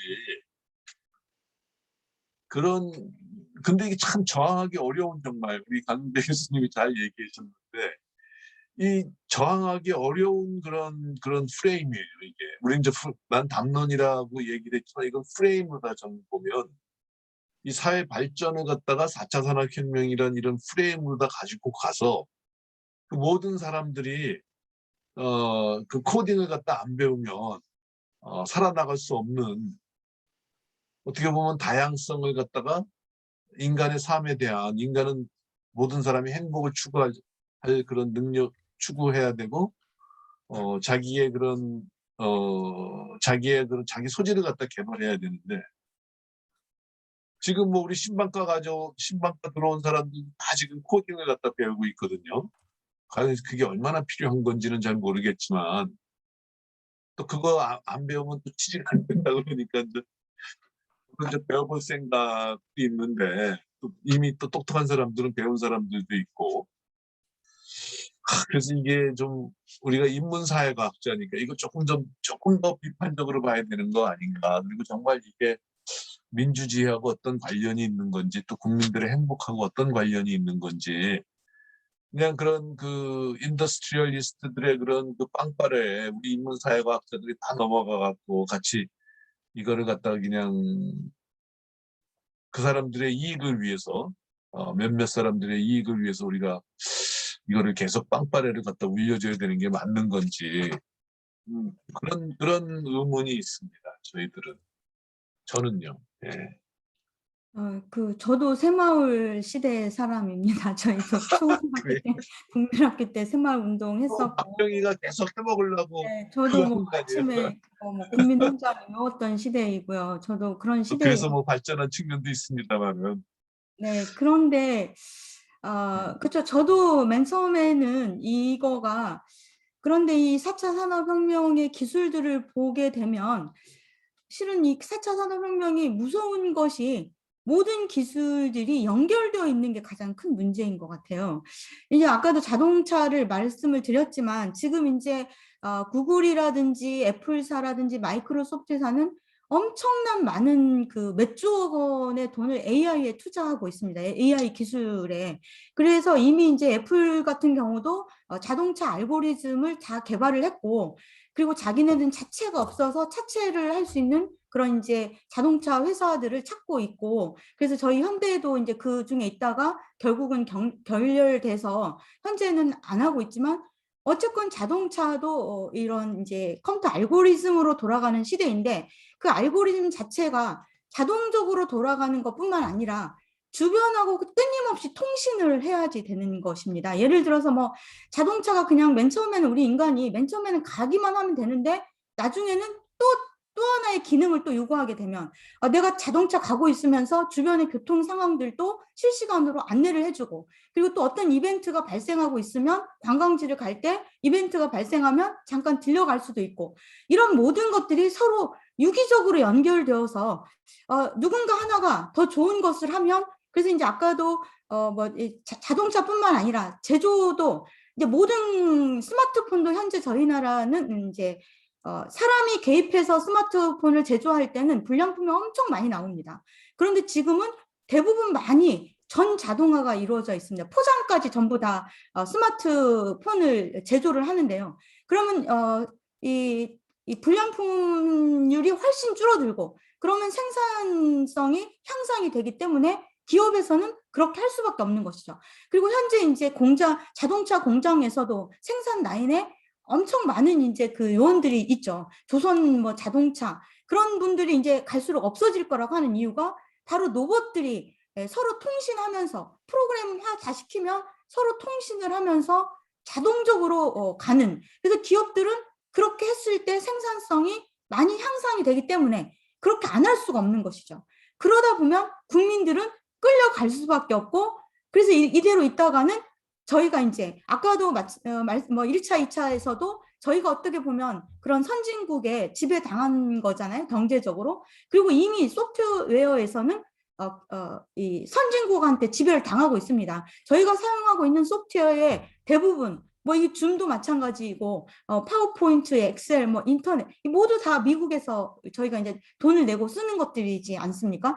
그런데 이제 인공지능을 미국 지금 마이크로, 애플 세계 10대 기업들이 옛날에는 컴퓨터 관련 회사들이 한두 개밖에 없었습니다. 그런데 지금 탑10 안에 있는 탑10 안에 있는 회사들을 보면 전부 다 거의 다가 컴퓨터 관련 기업들입니다. 그만큼 이제 컴퓨터 관련 기업들이 돈을 이제 그리고 인공지능 그러면 결국은 또 우리가 같이 가지 않으면 그런 외국 선진국한테 지배당하는 경제적으로 지배당하는 그런 현상이 저는 벌어질 거라고 이미 자동차도 지금 애플은 완벽한 그 자율주행을 할 수 있는 알고리즘을 개발하고 차체만 제공해주는 그런 데를 지금 찾고 있지 않습니까? 그만큼 우리가 어떻게 보면 뭐 새마을 운동인데 새마을 운동을 안 하면 안 되는 그런 시대가 어떻게 되면 또 다른 운동을 해야지 되는 그래서 정부에서도 어떻게 보면 저는 늦다고 봅니다. 이제 이 소프트웨어 교육을 의 중요성을 아까 이제 교수님께서는 왜 비전공자들한테도 코딩을 배워야 되냐 이런 질문도 하셨는데 저는 이제 그 교양이라는 것은 어떤 시대의 흐름에 맞게 변화되어 가는 게 교양인 것이고 학생들이 이제 뭐 여기저기에서 코딩이라는 말을 하는데 코딩이라는 개념이 무엇인지 고등교육을 받은 학생들이 모른다고 하면 그래서 코딩교육 그 기초교육을 하는 거는 전문가를 양성하는 것이 아니고 이 코딩에 대한 기본 개념 그러면 코딩에 대한 기본 개념을 알면 스마트폰을 사용할 때 어떤 프로그램들을 사용할 때도 어떤 이렇게 아이디어를 만들어낼 수가 있는 것이기 때문에 그럼 융합인재 양성을 위해서 비전공자들한테도 하는 거라고 물론 이제 어떤 그 다양성이 존중돼야 되는 사회이기 때문에 그래서 이제 아주 기초적인 것만 가르치는 것이고 기초 교육에 있어서는 우리 교육이 어떤 뭐 자율권을 부여하는 것은 아니지 않습니까? 뭐 국영수라든지 어떤 기초 그리고 거기에 플러스 알파로 학생들이 자기가 더 하고 싶으면 자기 영역을 찾아서 가는 거라고 저는 이제 이렇게 보는 것입니다. 그래서 어떻게 보면 운동이라고도 할 수 있는데 이 흐름이 이 세상의 흐름이 그렇게 흘러가고 있다라는 것도 저희가 한편에서는 인지를 하고 그걸 방치하지 말고 또 한편에서는 그렇게 가고 있는 세상이 정말 불공평하지 않게 올바로 민주주의 사회로 갈 수 있도록 이끄는 역할도 해야 되는 거 아닌가라는 생각을 저는 하게 됩니다. 네, 사실은 제가 아까 얘기를 할 때 선생님 설명해 주신 내용에 너무 잘 정리가 돼가지고 제가 도움이 많이 됐다는 말씀을 해드렸는데요. 그걸 전제를 하고요. 선생님이 지금 공학 전공이 공학 쪽이신 것 같아요. 그래서 네, 뭐 그렇게 생각하시는 게 좀 당연하다고 생각이 들기도 하는데 제가 이제 아까 드리고 싶었던 말씀 중에 지금 제가 프레카리아트라고 하는 아까 이제 심지서 선생님이 얘기한 게 실제로 커튼을 열면 거기에 많은 노동자들이 보이지 않는 제3세계 저급 노동을 받으면서 하는 노동자들이 사실은 AI를 뒷받침하고 있더라. 그러니까 유튜브의 그런 어떤 그러니까 그러니까 잔혹한 장면이나 이런 것들을 다 가려내고 있더라. 그러니까 이런 얘기들이 이제 나오고 있고요. 제가 또 최근에 봤던 게 3D 기술 프린터 같은 경우가 이제 그런 효과를 나와 선생님들이 그것 때문에 지금 암에 걸리는 일이 지금 직업병으로 그걸 인정받느냐 아니냐라는 논란이 있는 것 같습니다. 그러니까 여러 가지 문제점들이 이제 나타나고 있고요. 근데 이제 어떤 거냐 하면 지금 일종의 이런 효과를 갖는 거거든요. 제가 담론이라고 했던 건 담론은 효과를 갖습니다. 그래서 담론이 강력해지면 사실 그게 현실화가 되는 거거든요. 그러니까 우리가 이런 어떤 효율성을 위주로 한 사회가 앞으로 계속 될 거고 기업이라고 하는 게 당연히 경쟁을 하게 되니까 그런 그들의 어떤 그런 경쟁을 통한 기술 발전이라는 게 당연할 거다. 이렇게 될 거다. 라고 이제 우리가 예측을 하게 되면 사실은 그걸 저항하기 되게 어렵고 따라서 그런 세상이 되는 거거든요. 그러니까 그런 쪽으로 가는 거죠. 그러니까 애플도 지금 전기차를 생산하는데 엄청 어려움이 많은 걸로 알고 있는데 성공할지 실패할지는 봐야 알거든요. 아직 성공한다는 보장은 없는 거죠. 근데 그게 성공이 전제되면서 그런 식의 이제 얘기가 우리가 더 하면 할수록 사실 그런 현실이 만들어지는 거거든요. 그러니까 제 얘기 요지는 이 담론이라고 하는 게 틀리냐 맞느냐의 문제가 아니라 이게 현실적인 힘을 갖는다는 겁니다. 그러니까 새마을운동도 그 자체로 힘을 갖듯이 프레임이나 담론이나 다 똑같은 말인데 그러니까 우리 세상이라고 하는 게 기술이 따로 존재하는 게 아니라 기술은 계속 지금 그 자체로 발전하고 있고 변화하고 있는 거잖아요. 그러니까 거기에 이런 강력한 담론이 더해짐으로써 그런 기술이 현실화되는 거죠. 왜냐하면 거기에는 많은 자본도 들어와야 되고 법도 있어야 되고 그런 것들 다 바꿔주고 뭔가를 이렇게 열어주는 오히려 그러니까 어찌 보면 기업가들 입장에서는 그런 담론을 활용해서 자기들이 하고 싶은 또는 자기들이 이익을 보는 방향으로 사회를 자꾸 만들려고 이렇게 하고 있다라고 이렇게 봐야 될 것 같거든요. 그런 측면이 있다. 다 그런 건 아니지만 분명히 흐름이 있고 전반적으로 보면 흐름이 있지만 그 안에 들어가서 보면 많은 그 이해관계들이 여기는 얽혀 있는데 그런 이해관계들이라고 하는 거를 중심으로 한 매우 다양한 형태의 그런 뭐랄까요, 그러니까 눈에 보이지 않는 그런 어떤 이건 뭐 싸움이라고 하면 좀 그렇고 뭐 논쟁 같은 것들이 막 있잖아요. 그러니까 그런 것들에 대해서도 우리가 조금 관심을 가질 필요가 있지 않을까 그런 생각이 좀 들어가지고요. 차산업혁명을 너무 이것을 너무 당연한 걸 받아들이는 거는 또 문제가 아닐까? 뭐 사실 특히 우리 사회가 좀 그게 좀 많이 좀 심한 거 아닌가라고 하는 의심이 들어가지고 의구심이 들어서 제가 아까 질문을 좀 던졌던 거거든요. 그러니까 실은 저도 그쵸. 이게 저희가 한편으로 이렇게 막 보면 이 세상이 정말 무서워질 수도 있다라는 생각도 하게 됩니다. 그런데 이제 그쵸. 그래서 이제 항상 같이 다양한 이렇게 그쪽으로도 이렇게 하는 분도 있고 또 이쪽으로도 하는 중립을 지키는 분도 있고 이렇게 다양한 게 있어야지만이 그래도 이렇게 같이 갈지 않을까라는 이렇게 너무 생각을 하기는 합니다. 저도 이제 제가 컴퓨터 소프트웨어 교육을 또 이제 소프트웨어 중심 대학 사업이라는 것 자체가 이 사업 자체가 이 소프트웨어 이 소프트웨어 교육을 강조하는 사업입니다. 이제 그러다 보니까 저한테 아마도 좀 더 강하게 그런 이제 그건 충분히 저도 이렇게 동의를 합니다. 이렇게 어떤 거에 힘을 실어서 너무 강하게 말하면 그게 힘이 되어버리는 그래서 이제 사회가 그쪽으로 끌려가 버리는 그래서 이제 저희도 조심을 하면서 이런 것을 말할 때도 이면에 있는 그리고 또 보다 더 나아지는 세상을 향해서 이 기술을 활용할 수 있도록 학생들을 교육을 시켜야지 되고 인간에 도움이 되는 이런 것들을 잊지 않고 항상 마음에 간직하면서 가야 되는 것은 사실인 것 같습니다. 대구 카톨릭 학생들은 다 그 코딩을 배워야 되는 거예요, 그러면 지금? 네, 2019년부터 그렇게 되었습니다. 그게 이제 필수 과목이 된 거네요. 네, 필수 네. 교양 과목이 된 거네요. 네. 그러면 애들이 그 가르치고 나서 그 평가는 어때요?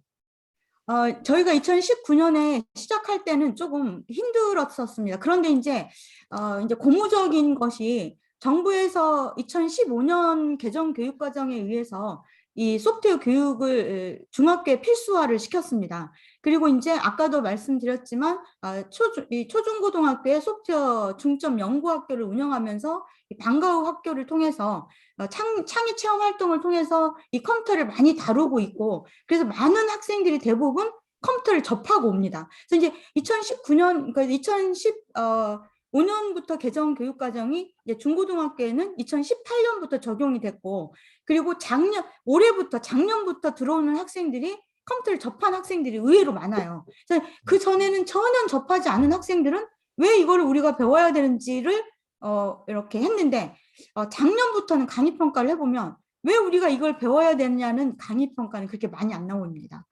좀 어렵다라는, 좀 쉽게 가르쳐달라, 뭐 이런 것들은 많이 나오는데, 처음 우리가 했을 때는 왜 우리가 이거를 배워야 되냐, 이런 강의 평가가 참 많이 나왔어요. 근데 갈수록 그런 거는 이제 당연시 되는 시대가 된 거입니다. 어떻게 보면 지금 그 학생들은, 대학교 들어오는 학생들은.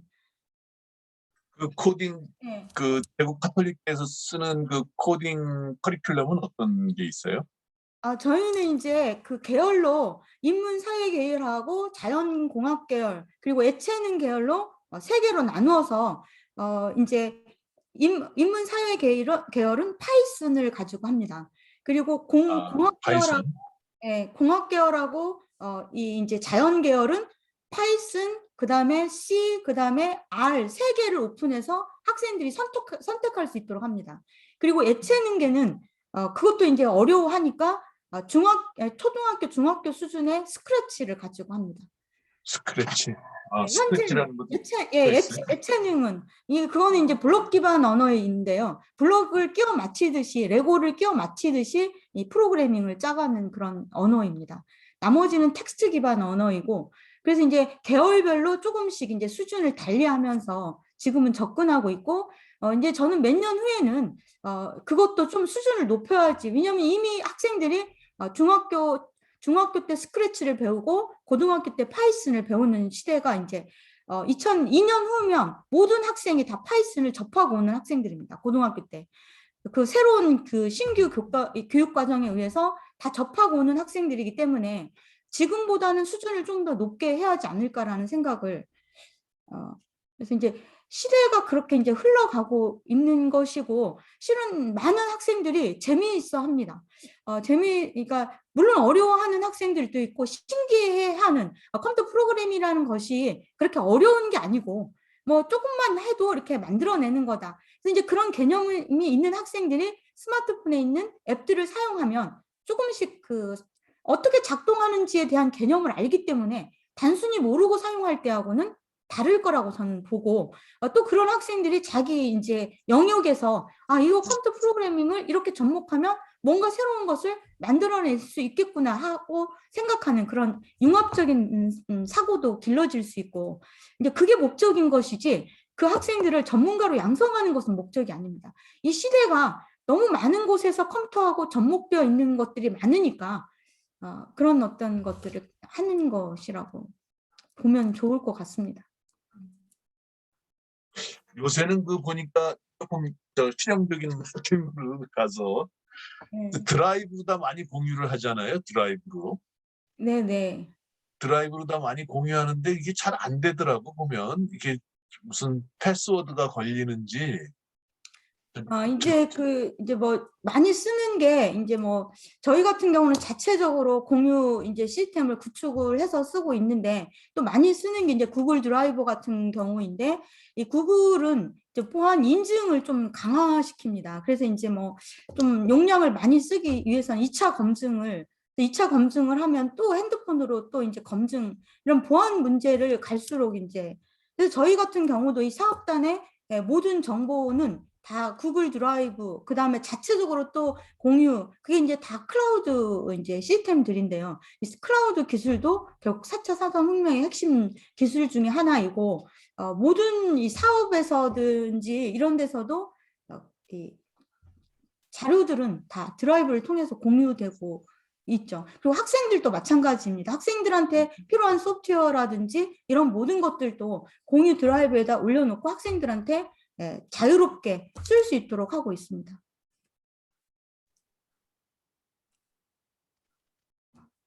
뭐 네. 저기 클로징을 해야 될 교수님. 것 같은데 김성희 교수님. 네네네네.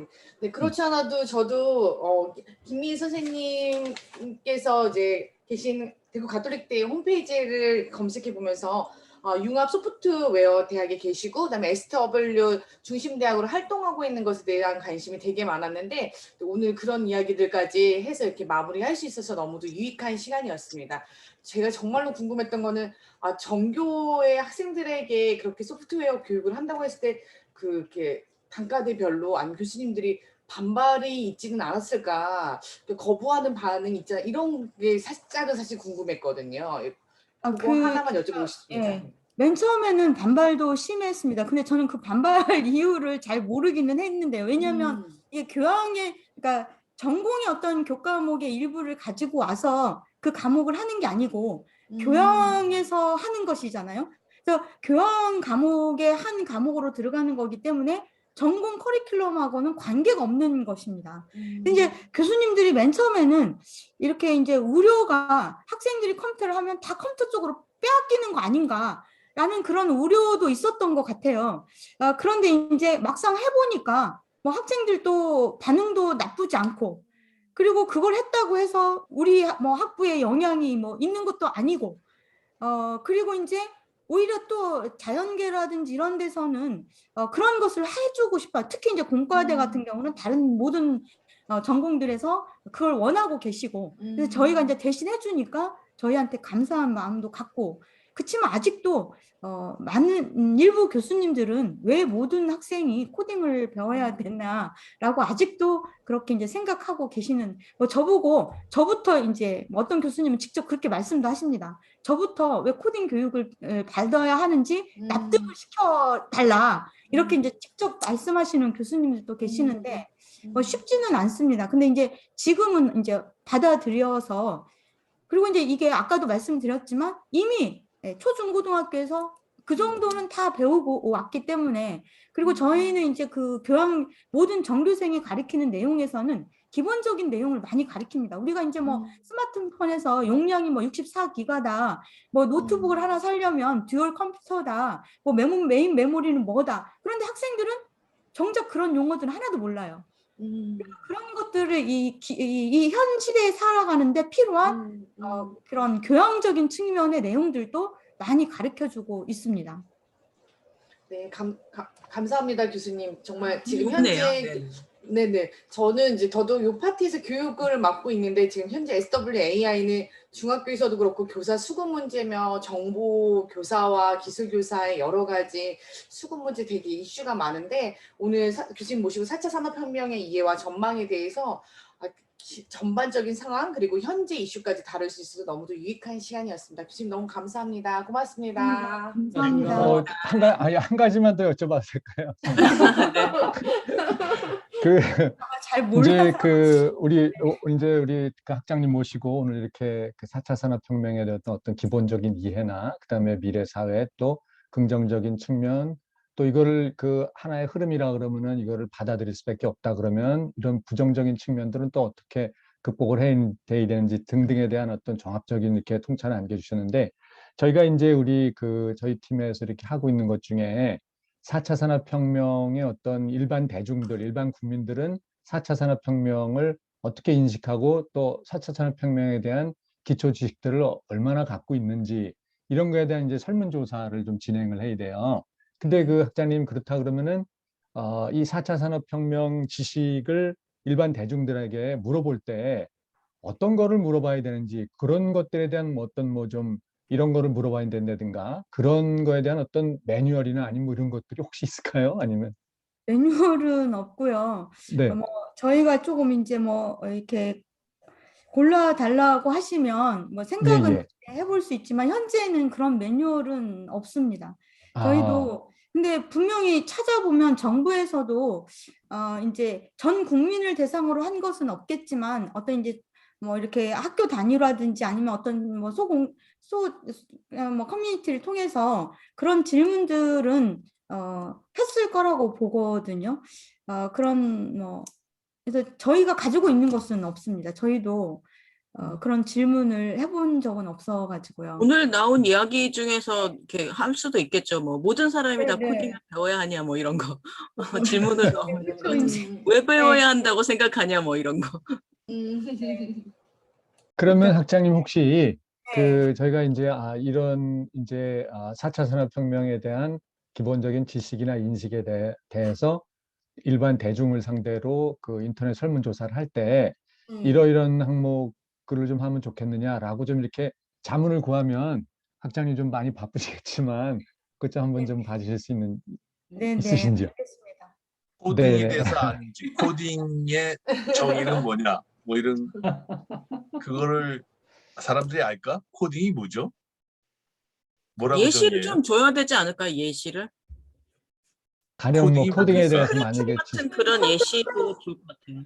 컴퓨터 프로그래밍을 간단하게 코딩이라고 합니다. 그냥 컴퓨터 프로그래밍을 이제 우리가 이제 컴퓨터 프로그래밍을 만들면 그 프로그램을 소스 코드라고 합니다.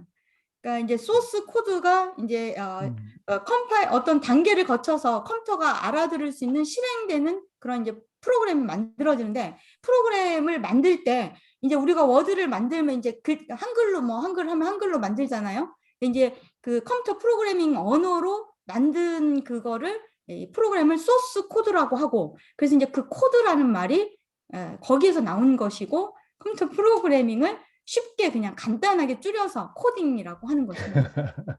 아니 제가 이거 지금 코딩에 대해서도 강의를 한번 해주셔야 될 거예요. 그러네요. 코딩 강의를 한 번 더 모셔야겠네. 네, 진짜요. 코딩에 대한 기초적인 다시 한번 코딩, 그 모시도록 코딩이라고 하겠습니다. 무슨 뭐 이렇게 암호 적고 뭐 이러는 건 줄 알았는데 이 코딩에 컴퓨터 대해서 프로그램을 그러면 코딩이라고 하는구나. 참 우리가 4차 산업혁명 연구하면서 코딩이 뭔지도 잘 몰랐으니 말이야. 감사드리고요. 그러면은 뭐 코딩이나 이런 거에 대해서 우리 지금 연구 책임자님이 말씀해 주신 것처럼 다시 좀 이렇게 쉽게 좀 이렇게 이해할 수 있는 그런 강연 자리 다시 한번 모실 수 있나 제가 상의 드리도록 하고요. 두 번째는 이제 4차 산업혁명 일반 국민 지식 평가할 때 항목들이나 이런 걸 좀 어떻게 했으면 좋겠는지 요거 다시 좀 제가 메일로 올리고 좀 상의 말씀 좀 올리도록 그거를 하겠습니다. 한번 대구 카톨릭대 학생들이 그 수업을 들으니까 네. 정말 4차 산업혁명에 대해서 이 사람들이 얼마나 이해하고 있는지 또 코딩에 대해서 얼마나 이해하고 있는지 이런 것들을 갖다 한번 뭐 객관식으로 물어보는 것도 괜찮을 것 같아요. 그래서 정말 수업이 얼마만큼 효과가 있는지. 저희 학교에 이제 개설되어 있는 과목이 4차 산업혁명하고 관계되는 교양 일반 이제 하나가 4차 산업혁명 기반 기술의 이해라는 저희가 그 학교 학생들을 만든 이제 그 책을 가지고 강의하는 이해라는 이제 그 보통 1년에 한 500명, 600명 정도가 그 강의를 듣습니다. 그리고 또 이제 그게 오늘 개월 하신 필수 내용 중에 중에 하나가 일부입니까? 예, 제가 이제 앞에 파트를 이제 그 책에서 앞에 파트를 제가 이제 집필을 했었고 그 내용에 주로 이제 오늘 강연을 했던 것입니다. 그리고 이제 또 기초 이제 그 이해는 조금 어려운 수준이고 학생들이 그거를 이해를 잘 못해서 좀 더 쉬운 레벨로 또 4차 산업혁명 기초라는 것도 있어서 저희 학생들이 듣고는 있는데 아마 들었기 때문에 조사를 해보면 저희는 좀 개설 안 된 학교보다는 그래도 이제 반응이 좋을 것 같긴. 그러니까 거기 시험 문제 네. 같은 거 없어요? 4차 산업혁명의 기초라든지 시험 문제도 있습니다. 교재에도 저희가 연습 문제도 네. 많이 이제 그거를 연습 좀 문제 포함되어 교재를 좀 구하시죠. 우리 네네. 하고 교재를 아니, 좀 구해주시고. 기초 같은 경우는 저희가 뭐 PDF도 드릴 수도 있긴 합니다. 뭐. 네. 알겠습니다. 그럼 제가 메일로 학장님하고 다시 또 커뮤니케이션 하도록 하겠습니다. 네네. 네. 네, 감사합니다. 네, 교수님 네, 감사합니다. 오늘 감사합니다. 다음에 네. 뵙겠습니다.